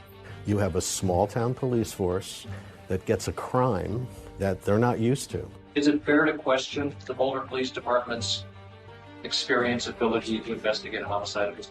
I don't think so. Just because you have one homicide in a year, I think is actually a sign of remarkable strength in a community. This was the first murder in Boulder that year, and it was December 26. So they don't have a lot of murders, particularly where a little girl is tortured to death. John Ramsey worked with award-winning documentarian Joe Berlinger, who says he wanted to shed new light on what he calls one of the most brutalized families in American history. Obviously, he wasn't legally wrongfully convicted, but he was wrongfully convicted, and his wife, Patsy, the family, were wrongfully convicted in the court of public opinion. You still feel like it's a cloud over your family name? Yeah. Because I guess because there are still people in the country who still believe absolutely that your wife were responsible. No doubt. And we could have the killer confessed, arrested, in prison, and there'd still be 5 to 10% of the population that, yeah, it was the father, or yeah, it was the mother. The hit docuseries has sparked a new generation of interest on social media. Okay, one of my girlfriends and I have a new JonBenét theory, and I want to float it. I just finished the JonBenét Ramsey new documentary on Netflix, and holy I need to know what happened to JonBenét Ramsey. With the wave of renewed scrutiny, the Boulder Police Department issued a video statement last month. So much of how law enforcement works has changed in the last 30 years. There are a number of things that people have pointed to throughout the years that could have been done better, and we acknowledge that is true.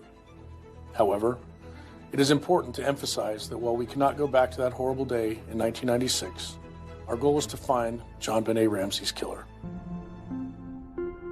That horrible day in 1996 began at Christmas time in the storybook neighborhood where the Ramsey family lived in Boulder, Colorado. There's a saying here in Colorado that Boulder is 30 square miles of fantasy surrounded by reality. It's very wealthy, it's well-to-do. John and Patsy Ramsey lived in a 6,700 square feet Tudor there on 15th Street. John Ramsey was the CEO of a computer services company. He'd suffered tragedy before when his 22-year-old daughter, Beth, died in a car accident. In 1980, he married his new wife, Patsy. By all accounts, they were a happy couple. Patsy was a high society woman. I'm a daughter. I'm a sister. I'm a friend. I'm a wife and a mother. John used to just tell people that I invested in futures, the futures of my children. That's how I usually answer my occupation. John and Patsy Ramsey had 2 children together. Their firstborn was Burke, 9 years old, and JonBenét, 6 and a half, in kindergarten.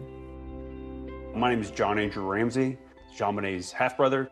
JonBenét was just an energetic and fun kid. Patsy Ramsey was a former beauty queen, Miss West Virginia.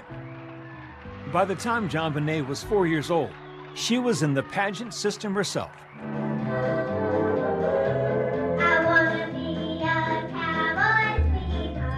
I really believe that if we hadn't seen the beauty pageant photos of JonBenét Ramsey, it might have just gone into the ether as another child murder. This one captivated us because we saw the beauty pageant pictures.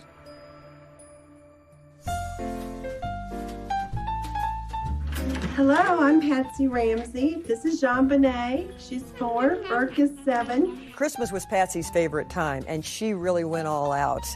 She had a Christmas tree for every room, and every tree had a theme.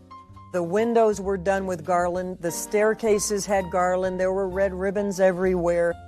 And from all of us at our house to everyone at your house, Merry Christmas and the happiest of New Year's. There was plenty to celebrate that Christmas of 1996. Patsy had been battling ovarian cancer and was finally in remission. On Christmas morning, the family opened presents in their home. They were going to a friend's house for dinner that night. We were going to leave early the next morning for a trip to our summer cottage in Michigan. So we came home, set the alarm, and went to sleep. This is your first extended interview. In 2000, Barbara Walters spoke to the couple about that terrible day. You get up, you're dressed. What happens? I went down our steps from our bedroom to the second floor. Then I started walking down the spiral staircase. And as I came to the bottom of the stairs, there were 3 pages neatly laid across one of the runs of the stairway. She picked up the note and she started to read it. I just remember when I read, "We have your daughter," it just, this overwhelming fear. And then? And then I just screamed for John, screamed. Take me back to that day. I was shaving or getting dressed and heard Patsy scream, and we called the police immediately. We have a kidnapping. Hurry, please. Explain to me what's going on. What's your name? Are you Patsy Ramsey? I'm the mother. Oh my God!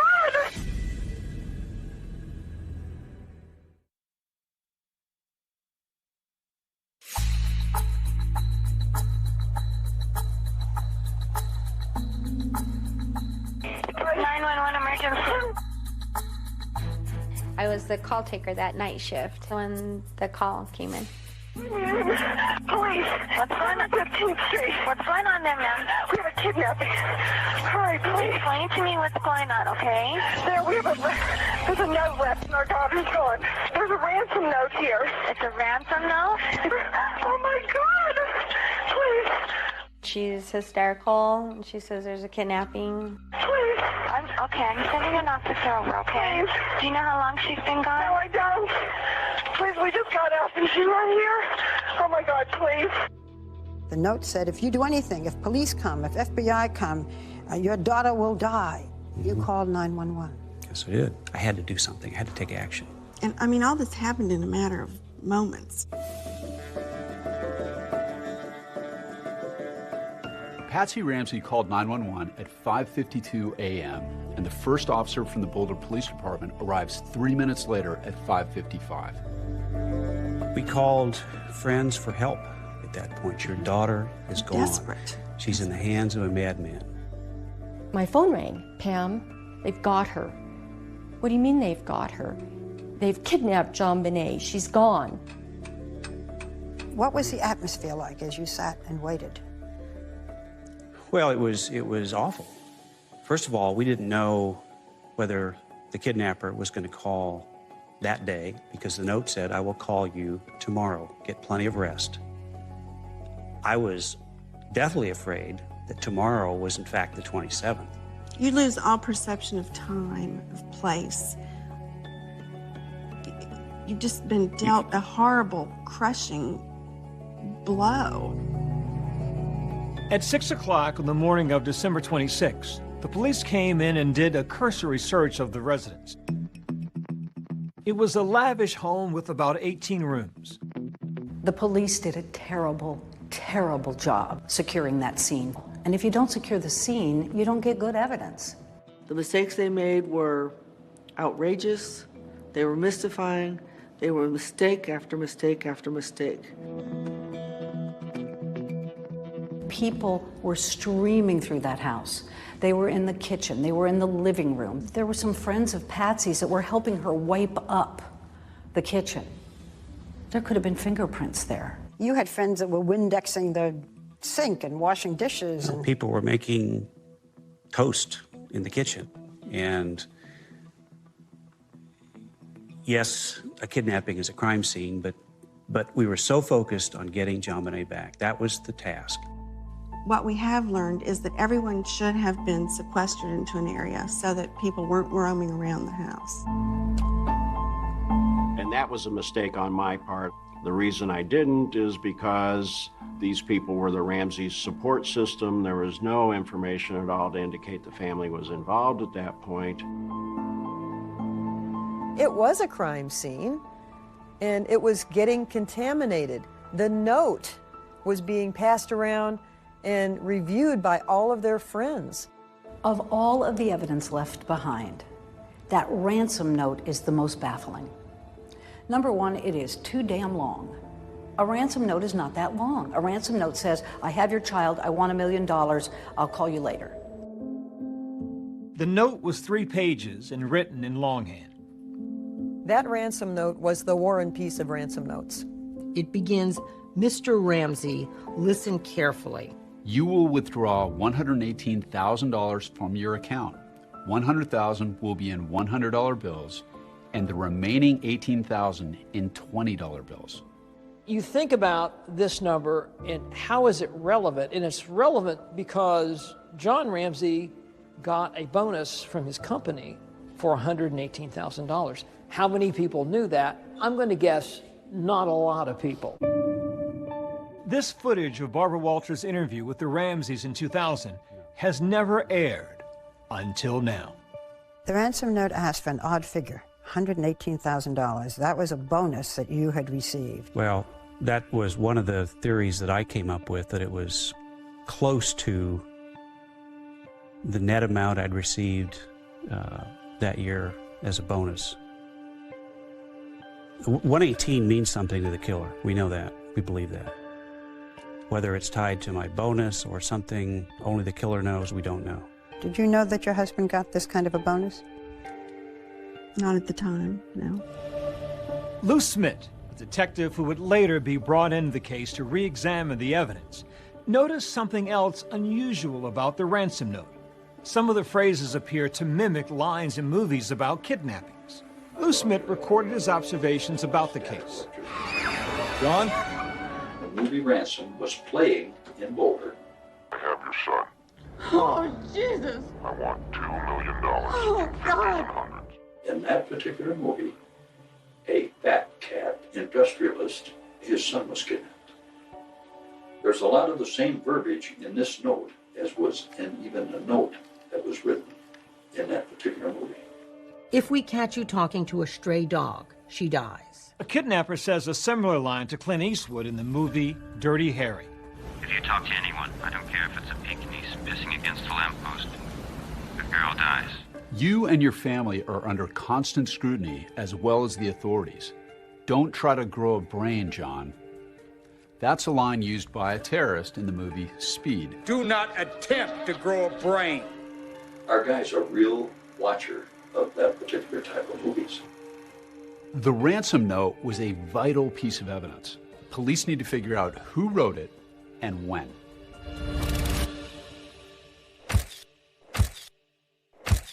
On the morning of December 26, the minutes ticked by as the Ramseys waited to hear from the kidnapper.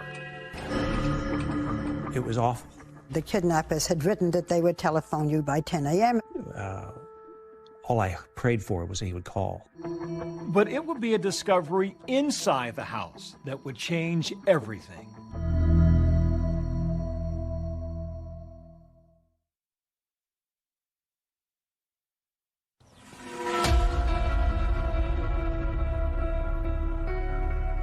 The ransom note that Patsy Ramsey says she found indicated there would be a call between 8 and 10 a.m. The police had prepped me on how to respond in a phone call, and it's very important you hear JonBenét's voice. Police officers were leaving between 9:30 and 9:45 before that time period of the phone call had even expired. One lone detective was left on the scene. Detective Linda Arndt is left behind in the house with John and Patsy Ramsey. Arndt didn't have extensive homicide experience managing a kidnapping and what was about to unfold. This was likely pretty overwhelming for one lone police officer. I was praying. Linda Arndt had said to me, we're hopeful that the kidnappers will just drop JonBenet off someplace. And I kept looking out the window, clutching this cross and just imagining that she was going to come running down the street. They're waiting for a telephone call from the kidnapper. What's going to happen next? My former ABC News colleague, Elizabeth Vargas, did one of the first extensive interviews with Detective Linda Arndt. 10 o'clock comes and goes, and there's no acknowledgement that the deadline imposed by the author of the ransom note has come and gone. Nobody said it's 10 o'clock and the kidnappers haven't called? Nobody said that.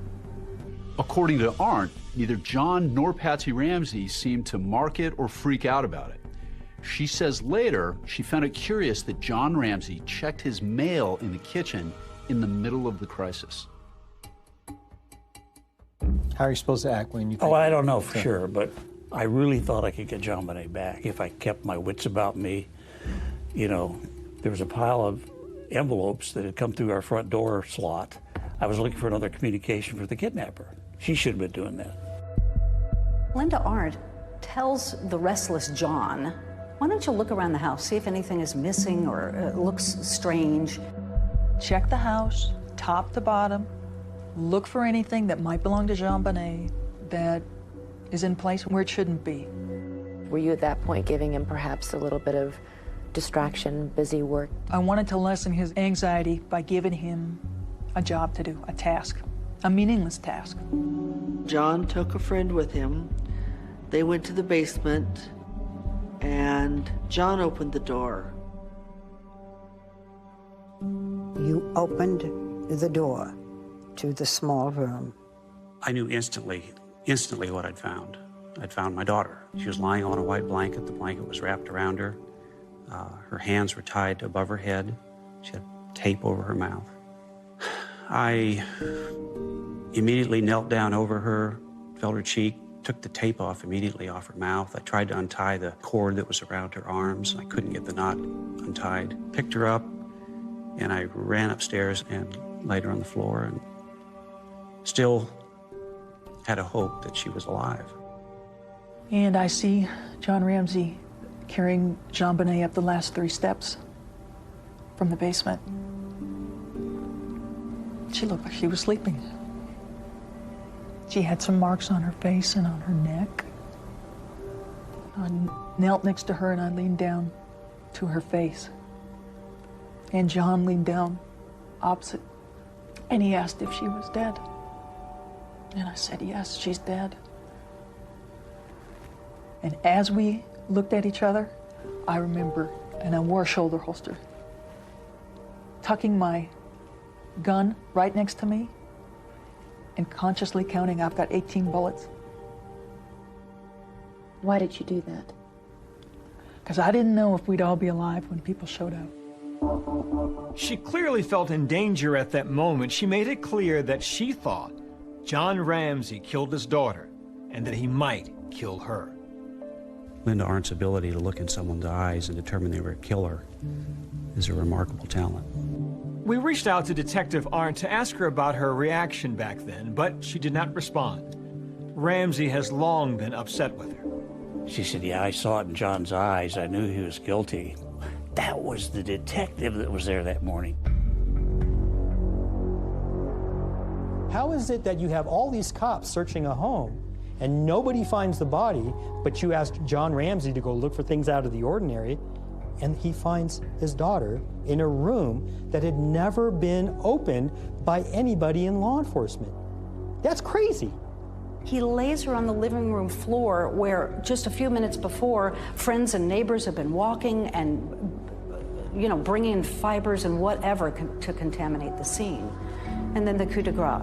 He grabs a blanket, which is full of who knows what kind of contaminants, and throws it over the body. Patsy was being kept out of the room, and I didn't want Patsy to see JonBenet laying there like that. I remember walking in and seeing her lying there in front of the Christmas tree. I knelt down over her and just laid my body on her body and my cheek against her cheek, and it was cold. And Father Raw was there. And he started saying the last rites, I believe. And I just kept saying, no, ask God. Ask God to raise her.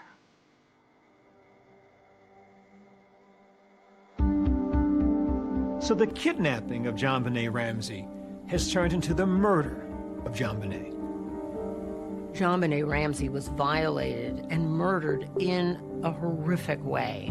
Many injuries to this little girl's body. The x-ray of her skull shows a massive fracture.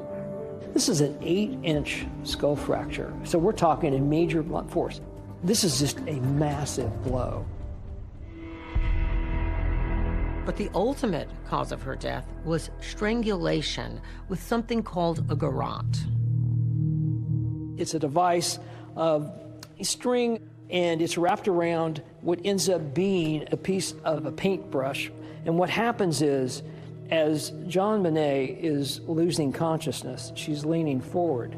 And so this gets tighter and tighter, and you can see how it cuts into my hand. You can see exactly why it cut into her neck. And that ultimately, according to the ME, is what killed her.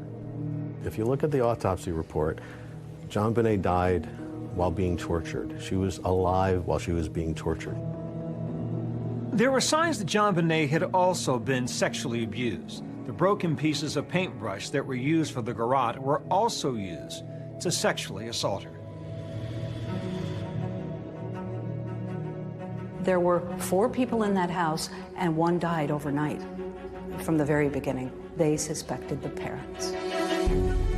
Within minutes of JonBenét's body being found, this was who they were going to go after. And that's what they did.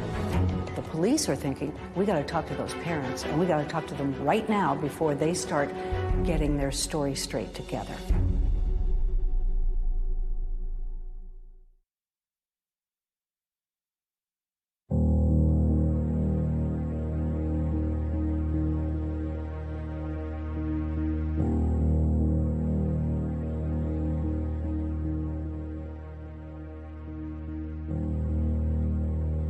When JonBenét's body was brought out past the candy canes decorating the front of the house, there were only a couple of reporters outside to capture that. And then the media frenzy started. JonBenét Ramsey, the little girl in Colorado, was murdered. Beauty queen JonBenét. JonBenét's murder has frightened residents of Boulder. News outlets from around the world had descended upon Boulder and were just hiding in trees and bushes and digging through our trash, following me around town. I mean, it was war.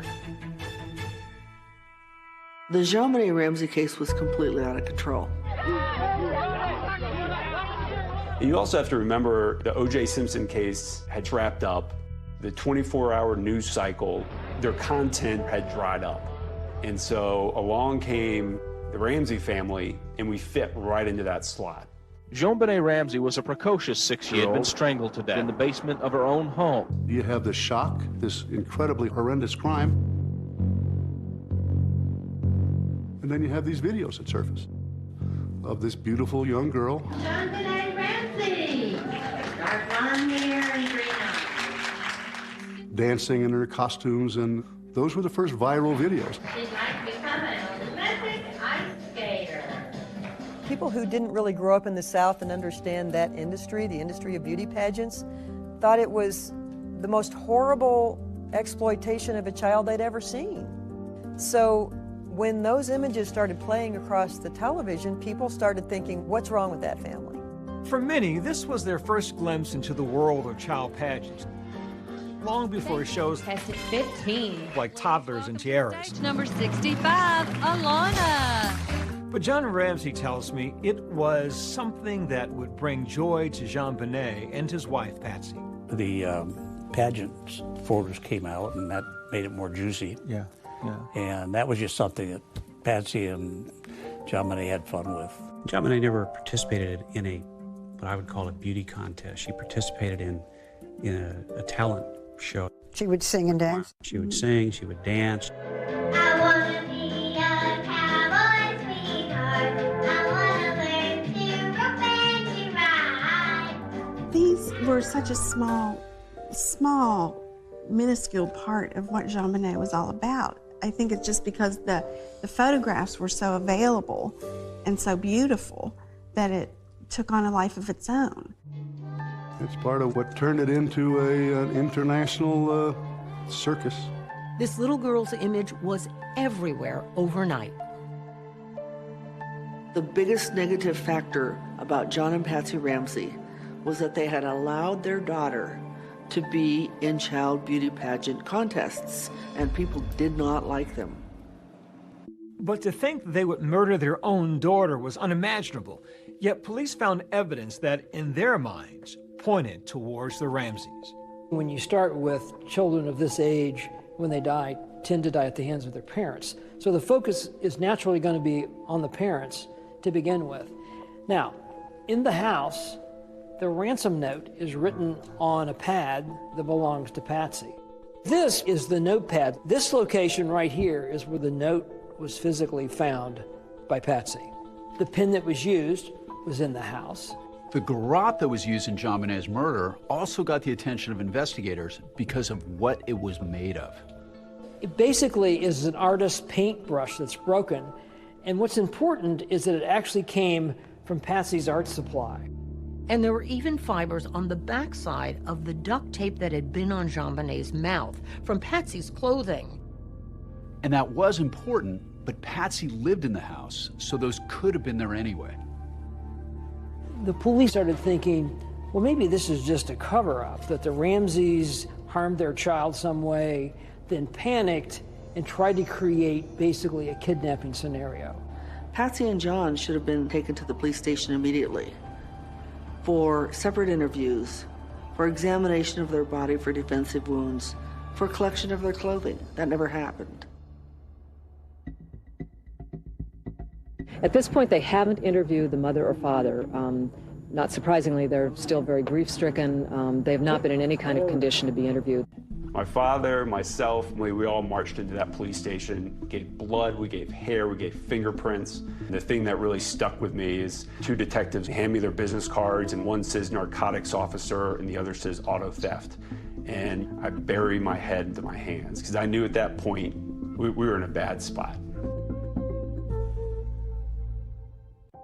Though the police had spoken to John Ramsey after JonBenét's body was found, what they really wanted to do was formally interrogate the couple. The police are thinking, we got to talk to those parents, and we got to talk to them right now before they start getting their story straight together. Your lawyers advised you then not to submit to police questions. Why not? People say, wouldn't you have wanted to tell them everything? Well, I don't recall that our lawyers told us that at the time. We said, you know, yeah, we want to keep working with you, but can't you come here? We can't go out. Patsy was in bed. Patsy was barely able to move. We were perfectly willing and anxious to work with the police to find the killer. We had a higher priority at that point, and that was to bury our daughter. The family is flying the body back to Atlanta for burial. On New Year's Eve, JonBenet was laid to rest just outside Atlanta, Georgia. This service is in loving memory of JonBenet Patricia Ramsey. We flew back to Atlanta to bury JonBenet. Atlanta being our home. Atlanta being where my oldest sister Beth is buried. We give thanks today for JonBenet, for the love that she had for her parents. I want to go back to the funeral. Whatever we do, we're gonna go through it together. We may not get far, but sure as the star, wherever we are, it's together. Wherever we are, it's together. We sang that. She and I sang that together. We'd sing it driving in the car, and we just knew that we would always be together in everything. I wanted my children to know that I was with them through thick and thin, regardless of what happened in life. You know, unconditional love. Oh, look at that. You can go places now. Everybody wanted to see these parents. Everybody wanted to talk to these parents, especially the police. When you realized that you two were the prime suspects, what did you think?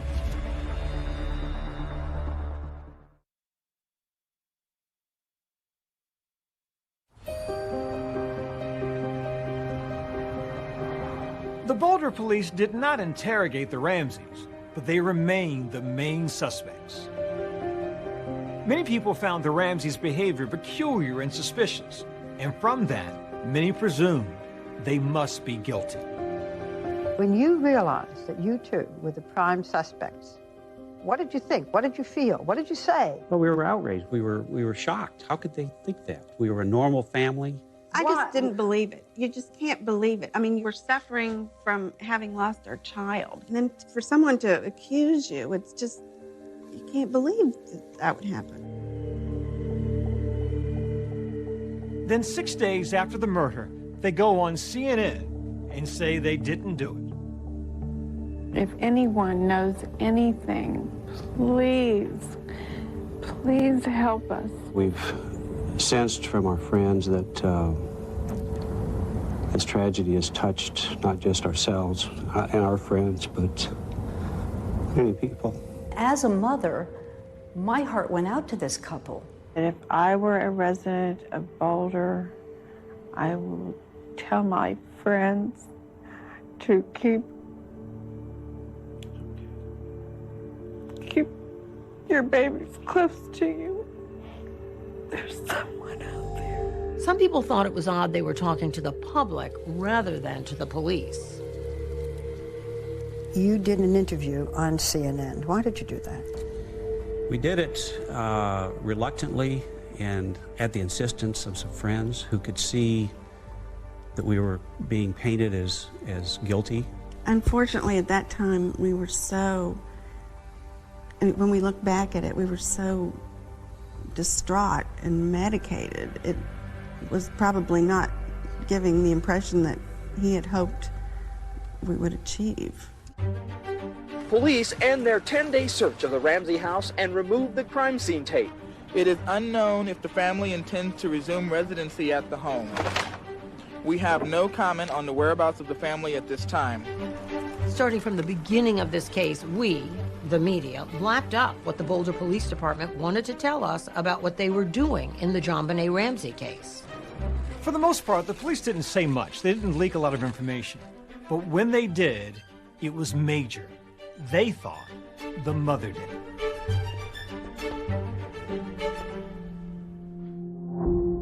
Some people who believe Patsy killed her daughter believe it was over bedwetting and then staged it to look like an intruder.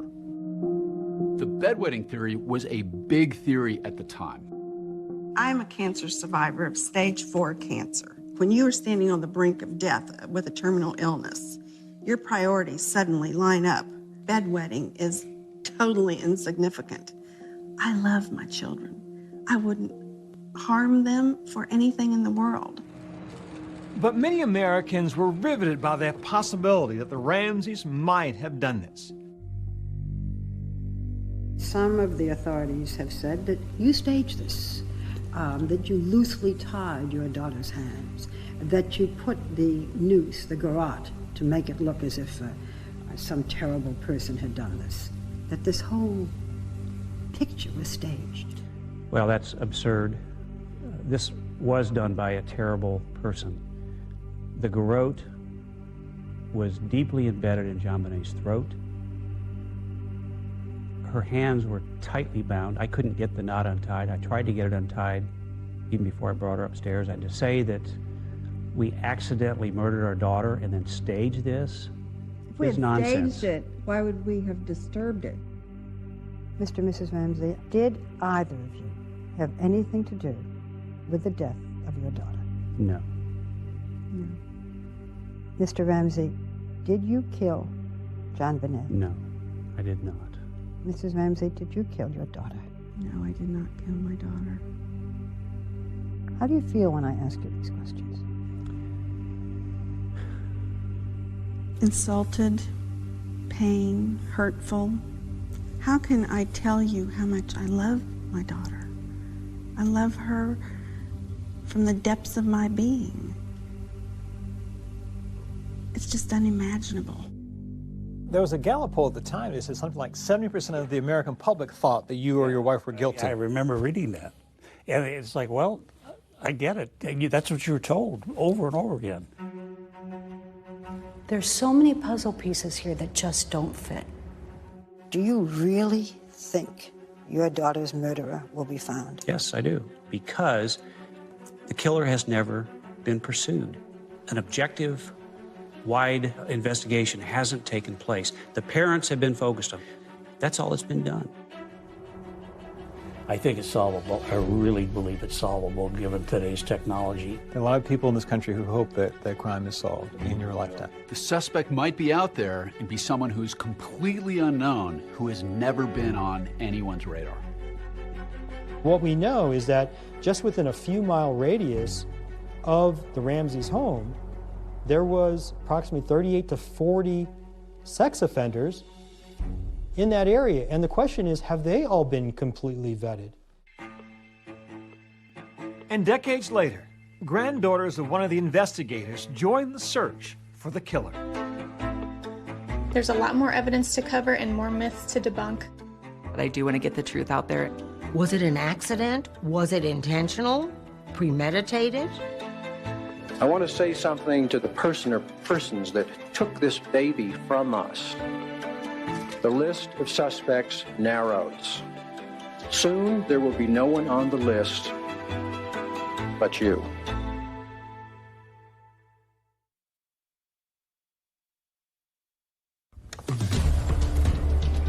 Our killer is JonBenet. How many victims has he had in the past? And how many victims is he going to have in the future? Tonight, the new focus on one of the most haunting unsolved cases of the last 30 years. Will the spotlight push the police for further DNA testing? I just need some specifics from the police. Are you doing this? Are you doing this? Now, new interviews. They targeted you, John. They wanted to hurt you, and they did that by killing your daughter. What you've never heard before from Patsy Ramsey. The police were more concerned with feeding the frenzy of media sharks every day than in finding the killer of our daughter. The detective who left the police to pursue his own investigation. Lou dedicated a big part of his life to finding JonBenet's murderer. Detective Lou Smith was like, whoa. He just said, I have a name. I want you to write it down. Is the answer in the list he left behind? Our grandfather was a detective on one of the biggest unsolved murders in our generation. Do you think if they'd taken the help offered 28 years ago, this case would have been solved by now? Oh, yeah. I have no doubt. It's a good opportunity to really find out who did this.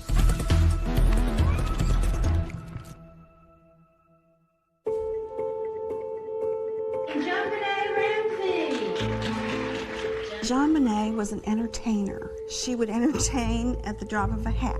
She loved to sing and dance and perform. It was a natural for her. I competed with JonBenet. She had all these wonderful costumes and outfits, and she had this presence. Third runner-up, JonBenet. It wasn't really a competition to her. It was more of like, this is fun, like let's go on stage and do that. My name is JonBenet Ramsey, and I'm 5.5. What is your favorite animal at the zoo? The monkeys, because they laugh and stuff and hang around. Today, JonBenet Ramsey would have been 34 years old. I was her age. She would be my age now. She would be pursuing her own career. She never got to grow up. She is frozen in time now.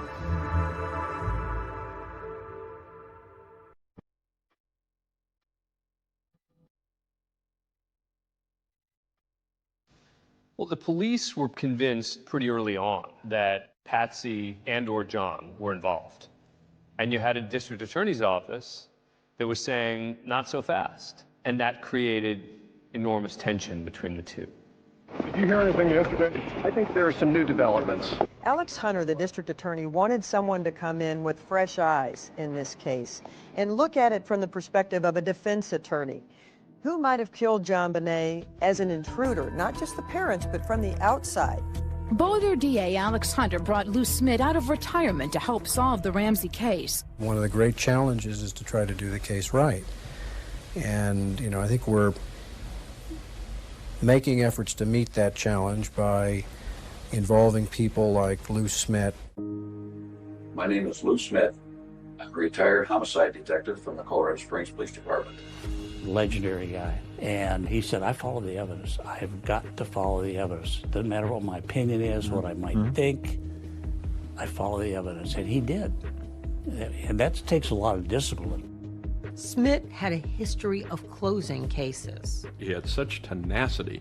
He was a bulldog. Once he got something in his mind, once he got the reins in his teeth, he was not letting go. Lou Smit was my father. He was just known as, the detective that solved cases. When he got to a murder scene, he spent time dictating everything he saw. Where the sun was in the sky, what the weather conditions were like, what the neighboring houses looked like. The legend of Lou Smit is now the stuff of podcasts with granddaughters Jessa and Lexi unspooling the crime for a new generation. He advocated for the victim and stood in their shoes. So that's why we've chosen The Victim's Shoes as our podcast name. Prior to this case, Lou Smit had investigated over 200 homicide cases that led to arrests and convictions. Lou dedicated a big part of his life to finding JonBenét's murderer. When he started his investigation, he felt like everybody else did, that it was probably one of the two parents. It seemed as though the parents were probably involved in it. I thought this would be a fairly easy case. I thought it would be a slam dunk. And I even remember talking to my daughter, I kind of joked with her, saying that, if somebody did get in the house, it must have been Santa Claus coming down the chimney. It was within a couple of days after my dad started on the investigation, when he had a chance to review pictures, the evidence, that he was already saying, I think that they need to look the other way. He was already noting in his journal that he felt that they needed to look at an intruder. Lou came up with the intruder theory. You can't think about that theory without associating it with Lou Smit. The first thing that stood out to him was an open window in the basement. There was a suitcase propped up against it. He didn't buy the Boulder Police Department's conclusion that no one could get in that basement window. He began to say maybe somebody did get into that house. And I'll show you how easily it can be done. So what did Lou Smit do? He went and climbed in the window himself with a camera rolling to prove that it could be done.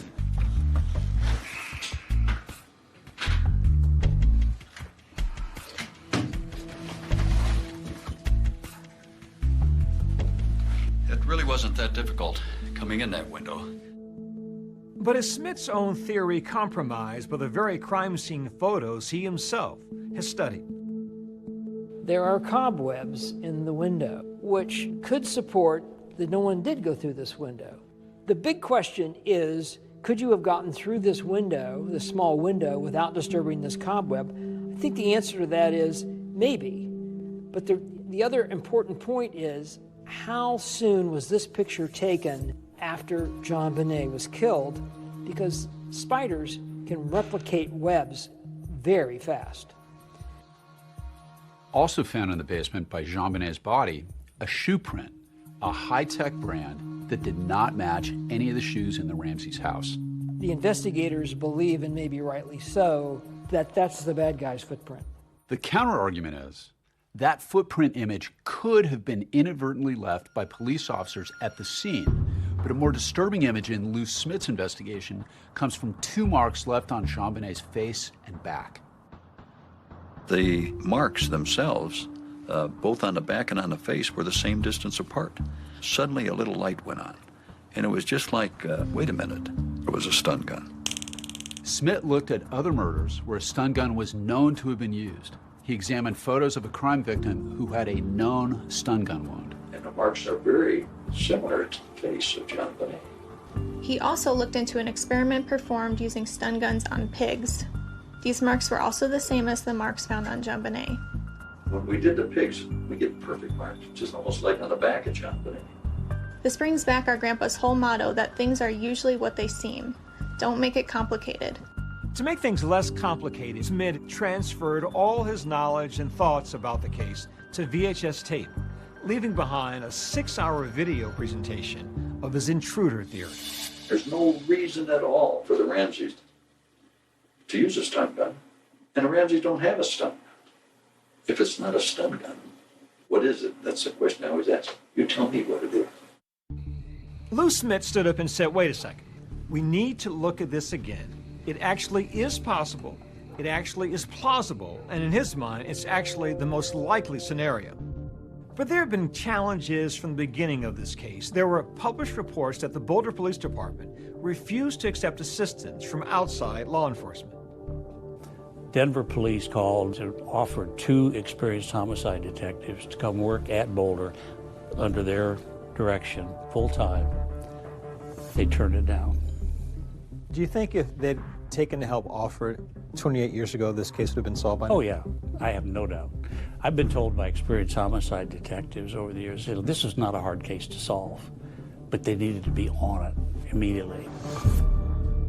Lou Smit thought that the Ramseys were being targeted unfairly. Thought there was something drastically wrong. I had seen evidence of an intruder.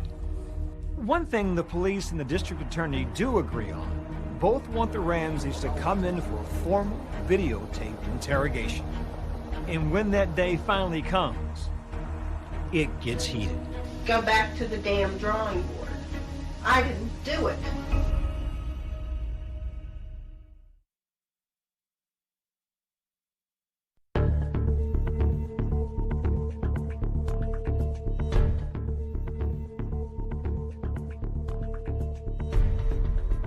Within a few weeks of JonBenét's murder, police had an important clue.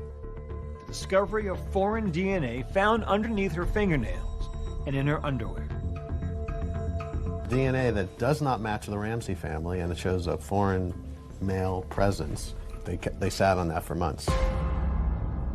They knew at the time that there was DNA in her panties. That it was mixed foreign DNA, and that it was not the Ramsey's DNA. Not Patsy's, not John's, and not Burke's. Detective Lou Smit was like, whoa, while you're pouring water all over the intruder theory, you're not revealing that you have unidentified DNA and it doesn't match anybody in the Ramsey family. Lou is just incensed that the focus is still being, well, it could be Patsy, maybe we need to get her to confess.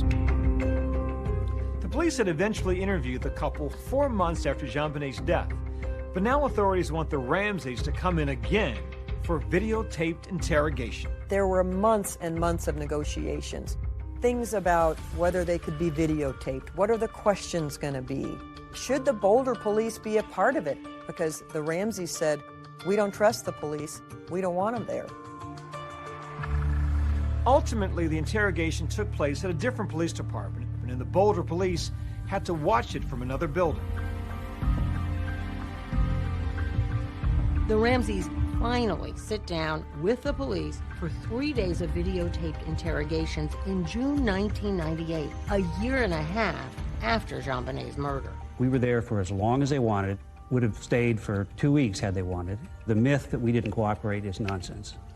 When you were interrogated by the police, you were interrogated separately. Yes. Today is Wednesday, June the 24th, 1998. I'm president of the Broomfield Police Department. Tricia Ramsey. Tom Haney, who was one of the most respected homicide detectives out of Denver, was chosen to interview Patsy Ramsey. Patsy Ramsey had a year and a half to prepare. I knew that it was going to be tough to get a spontaneous response. Do you ever recall purchasing black duct tape like this? It seems like there can't be a house in the world that doesn't have duct tape because it repairs everything. Well, I never liked it because it's so gooey. Isn't it gooey? He started out softly and kindly and curious, and then he got pointed with his questions, and that made Patsy angry. If I told you right now that we have, in the process of being examined, trace evidence that appears to link you to the death of JonBenet, what would you tell me? That is totally impossible. Go retest. How is it impossible? I did not kill my child. I didn't have a thing to do with it. She said it was impossible that we had physical evidence linking her to the crime. I'm talking about scientific evidence. I don't give a flying flip how scientific it is. Go back to the damn drawing board. I didn't do it. John Ramsey didn't do it, and we didn't have a clue of anybody who did do it. I am so taken with her swagger. She just tells them, you know, you think you have some evidence on me? Well, you better look again. We love that child, okay? We're not involved. Read my lips. Let's find out who is. My life has been hell from that day forward. And I can't stand the thought of thinking that somebody's out here walking on the street. God knows they might do it again to some other child. You know, quit screwing around asking me about things that are ridiculous and let's find the person that did this. My dad's conclusions after that interview were just firmed up his belief that the Ramseys had nothing to do with this murder. I'm not saying parents don't kill their kid. Parents do kill their children. So, but they're trying to say Patsy did. Their actions before, during, and after are all consistent with innocent people. He didn't do it. My dad started getting frustrated as time went on because he felt that the case against the Ramseys was being slanted where no other evidence was coming in. I thought there was something drastically wrong and that there was a gross injustice in this case. I had seen evidence of an intruder in the house that night. Lou Smit thought that the Ramseys were being targeted unfairly, and he didn't believe the police were listening to him. Smit so strongly disagrees with the prosecutor's focus on the Ramseys that he is resigning from the case, saying, "The case tells me John and Patsy Ramsey did not kill their daughter." He wrote a letter to Alex Hunter telling them that he couldn't be a part of the persecution of these people, is how he termed it. He wrote, "I intend to stand with this family and somehow help them through this and find the killer of their daughter." My dad may have resigned from the district attorney's office, but he never stopped work on the case. He walked in JonBenét's shoes, and he owed it to her, he felt, to continue his investigation. One thing Lou Smit fought to do was tell a grand jury his side of the story, the intruder theory. There were too many unanswered questions. In particular, that male DNA in JonBenét's underwear that didn't match anyone that they knew of. Who could it be?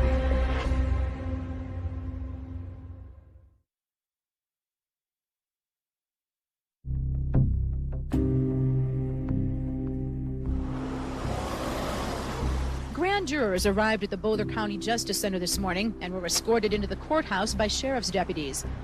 There was enormous pressure on District Attorney Alex Hunter to call for a grand jury, and it took him almost 2 years to actually call one. I think it was the media pressure and pressure from the police that forced him to make that call. You know, a lot of work went into it. You have to remember, this case was happening just after other high-profile murder cases in the country. What did you think of your parents at that point by October 31st? I thought they were these great people that I had killed. From the Menendez brothers to O.J. Simpson. O.J. did it! Those high-profile cases were on most of the country's mind.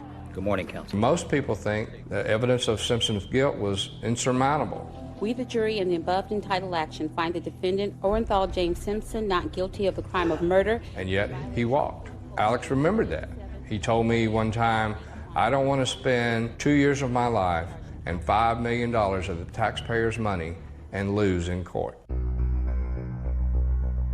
Alex Hunter sat a grand jury for 13 months. Are you surprised by anything you've seen? No.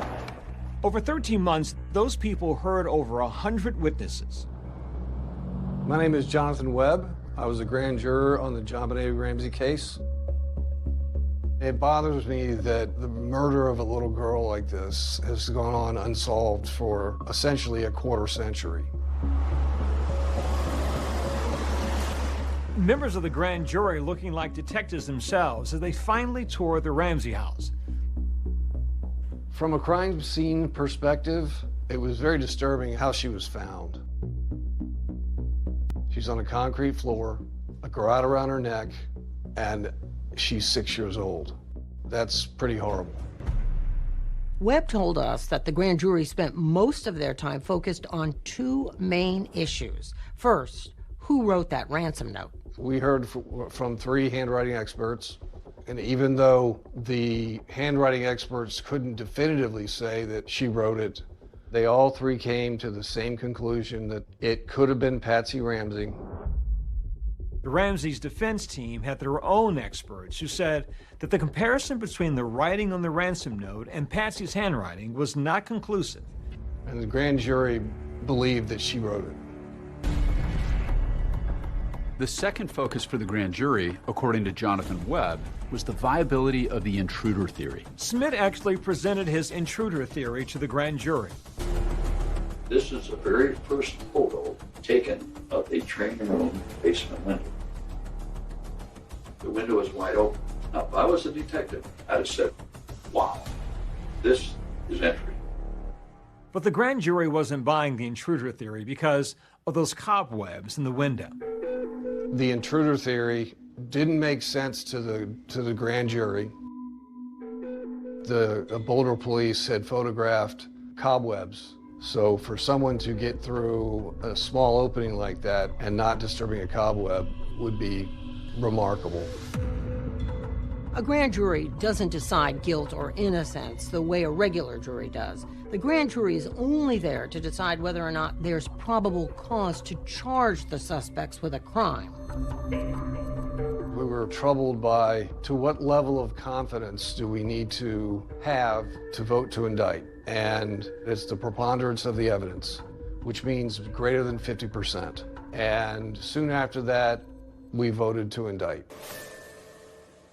The grand jury was looking at two specific accusations for the Ramseys: child abuse resulting in death and accessory to a crime.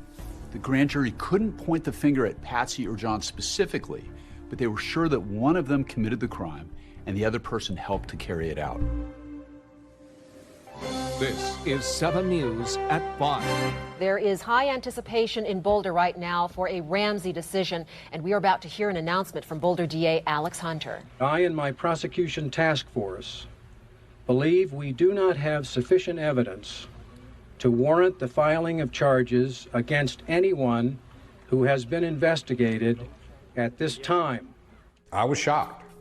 It's extremely unusual for a grand jury to vote to charge and the DA not charge. I think deciding not to prosecute the parents for homicide was the right decision. No matter what you believe about the case, it would have been very difficult to get a conviction. Thank you very much. There were too many questions, in particular, that DNA in the underwear that appears to have been from a man didn't match anyone they knew of. That's why Lou Smith continued investigating even after he resigned from the case. He had condensed everything he knew about every person of interest into a spreadsheet. It's like a PowerPoint on steroids. It detailed 887 names.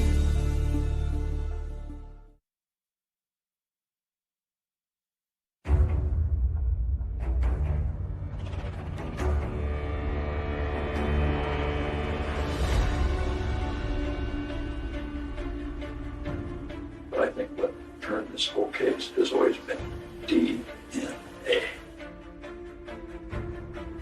The killer left behind, I believe, part of his DNA. On their podcast, Lou Smith's granddaughter spoke about his focus on the DNA in the case. Over nearly 13 years, Lou took all of the information that he had on this case and developed a database. In this particular murder, he thought that DNA would solve this case. And thanks to major advances in DNA, a number of big surprises were about to come to the case. What became groundbreaking at the time was a thing called touch DNA. Essentially, when someone touches something, the skin cells they leave behind can be tested.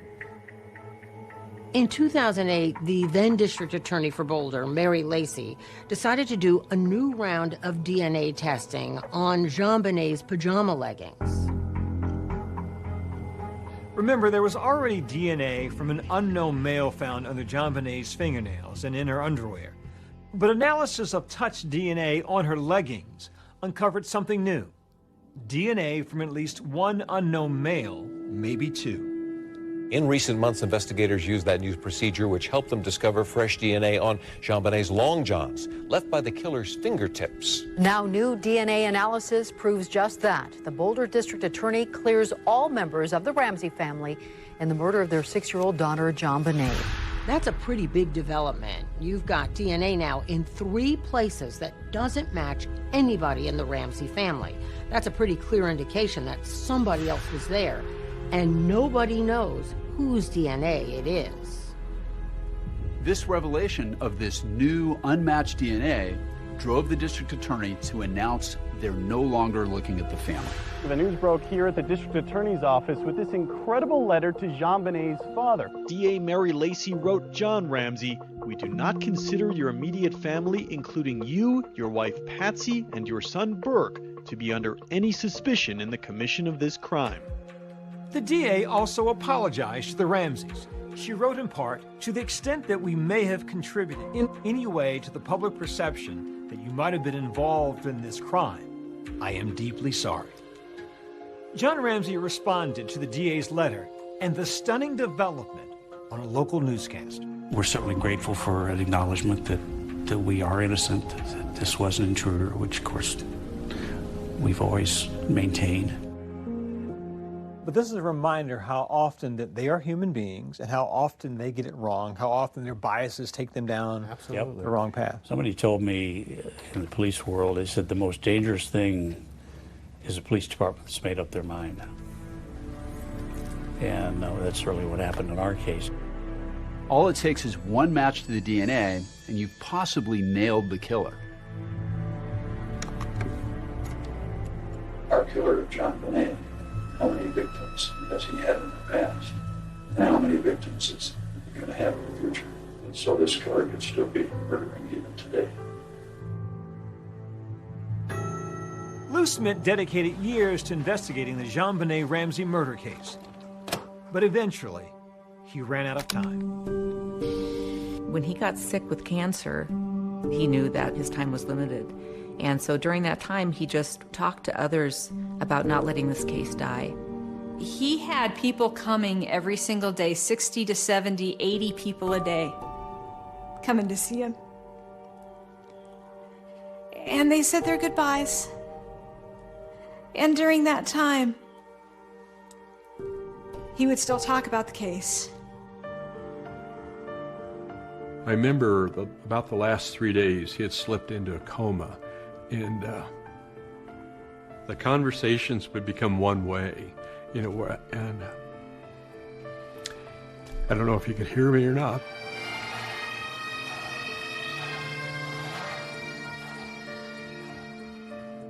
I'm John Ramsey. I had the opportunity to visit Lou a week before he died. Remarkably, during that time together, Lou talked a lot about the case. He hadn't given up. He never gave up.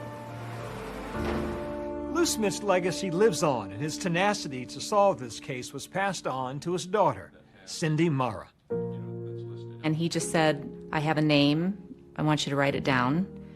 And I did. And he said, that's where you start. You know, we'd be glad to pay that. We don't have that electronic report, so we would need Boulder to send it. After my dad died, you know, a couple of us, our family, and then some of his old homicide partners, we just formed a team. You want to go down to number 2, because that is an in-state one. Yep. What we all share in common is that commitment to fulfill Lou's dying wish, that this case doesn't die with him. And I think it's that devotion, that respect, that love for Lou is what keeps our team moving forward. According to investigators, there were other possible suspects, including a local Santa in town who had previous interactions with the Ramseys. There's no way in the world that I could be involved in the death of this little girl. I adored her. But there's another man who comes forward and claims he's responsible for JonBené's murder. I love JonBené. She died accidentally.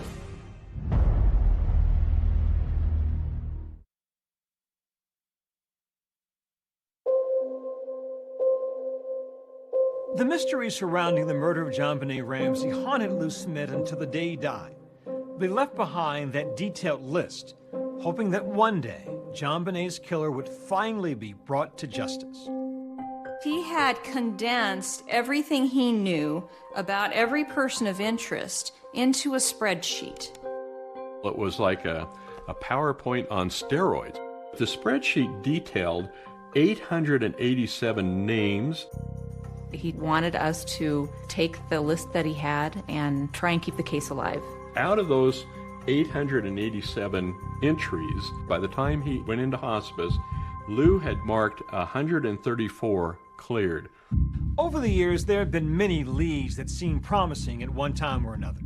That new Netflix documentary, Making News, details how just months after JonBenét's murder, a 12-year-old girl who lived less than 2 miles from the Ramseys was attacked as she slept in her bed.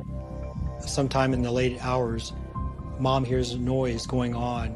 And there was, in fact, an intruder in her daughter's bedroom preparing to molest her. That person has never been identified. That girl had attended the same dance studio as JonBenet. Are the two cases connected? I don't know. Boulder police said that while the two cases had some similarities, they found no definitive connection. In the search for the killer, investigators chased down countless leads, including a local transient. Here you have Gary Oliva, who apparently on the night or the next day after JonBenet was killed, called a friend and told him over the phone that he had hurt a child. All of a sudden I get a phone call, and it's Gary, and he's sobbing into the phone like I've never heard anybody sob in my entire life. I hurt a little girl. He was a homeless man who hung out at a church just a block and a half from the Ramseys' home. And he confessed that he killed JonBenet Ramsey. They took a look at him, but eventually eliminated him because there is absolutely no connection between he and the Ramseys. And his DNA, they used that to eliminate him. Investigators also looked into Bill McReynolds, a local Santa Claus who'd worked at the Ramseys' holiday parties.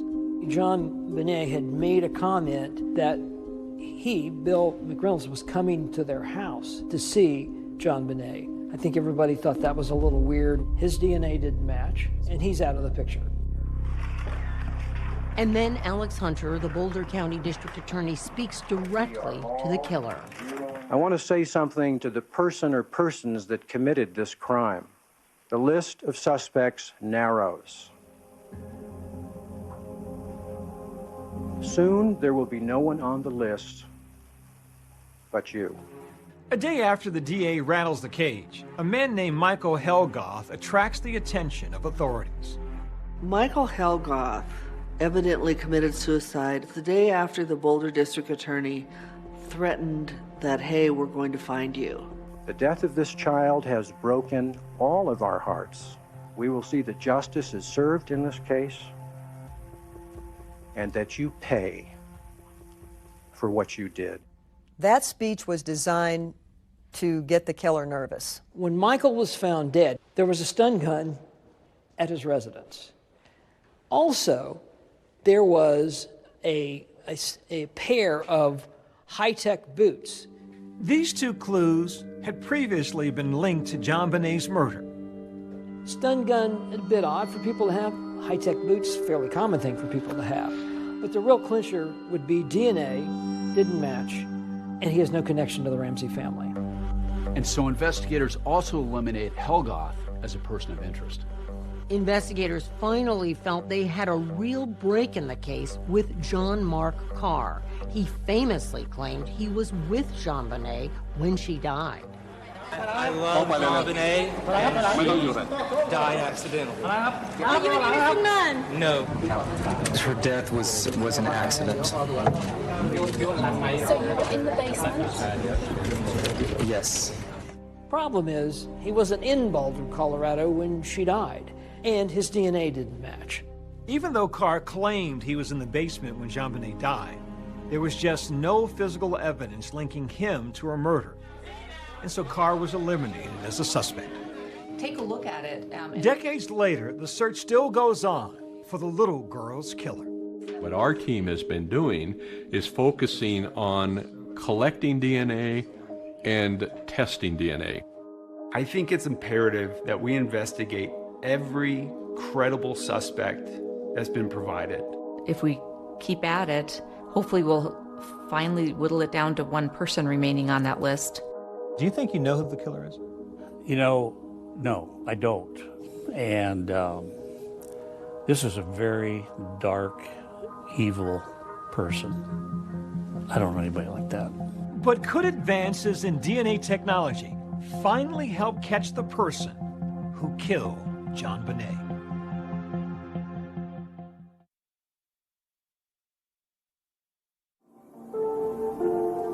The JonBenet Ramsey case is just as mysterious today as it was in 1996, when her devastated parents were left with tiny mementos from their daughter to hold on to.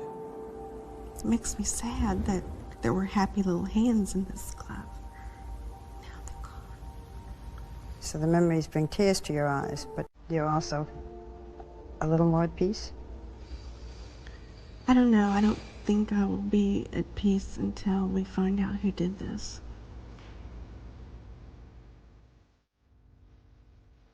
For Patsy Ramsey, sadly, her fight to find her daughter's killer ended in 2006 when she passed away. Patsy died of ovarian cancer. Yes. Went through all of that without knowing that she'd been cleared. That's correct. She was buried next to JonBenet in Marietta, Georgia. But the search for justice continues. I think it's even more mysterious now to some degree because who the heck was in that house? How'd they get in? Why'd they target her? Lou Smith's family, dedicated to keeping the case moving forward, continues to work on whittling down a list they presented to law enforcement in 2020. And what we presented was a confidential list of our top 20 people of interest and the list of the 8 people of interest that our team had eliminated through DNA analysis. The technology has just advanced so tremendously. JonBenet's still significant hurdles. What will be your message to the Boulder Police Department today? Look, just tell us, are you using one of these very cutting-edge labs to do additional DNA testing? If you are doing additional DNA testing, that's all I need to know. According to the Boulder PD, investigators are utilizing outside labs and experts in the latest technology. Our collaboration also includes the Colorado Cold Case Review Team, which is a panel of outside experts brought together in December of 2023 to review this case. Our department has had ongoing conversations with JonBenet's family, the last of which occurred in mid-2024. Our goal is to find JonBenet Ramsey's killer. Our commitment to that has never wavered. The family has not lost the will to fight and the will to find the killer. If we can find the killer, then the next generation doesn't have to live with that trauma and the unknown and the speculation. If we leverage the evidence, we follow the facts, we will find this killer.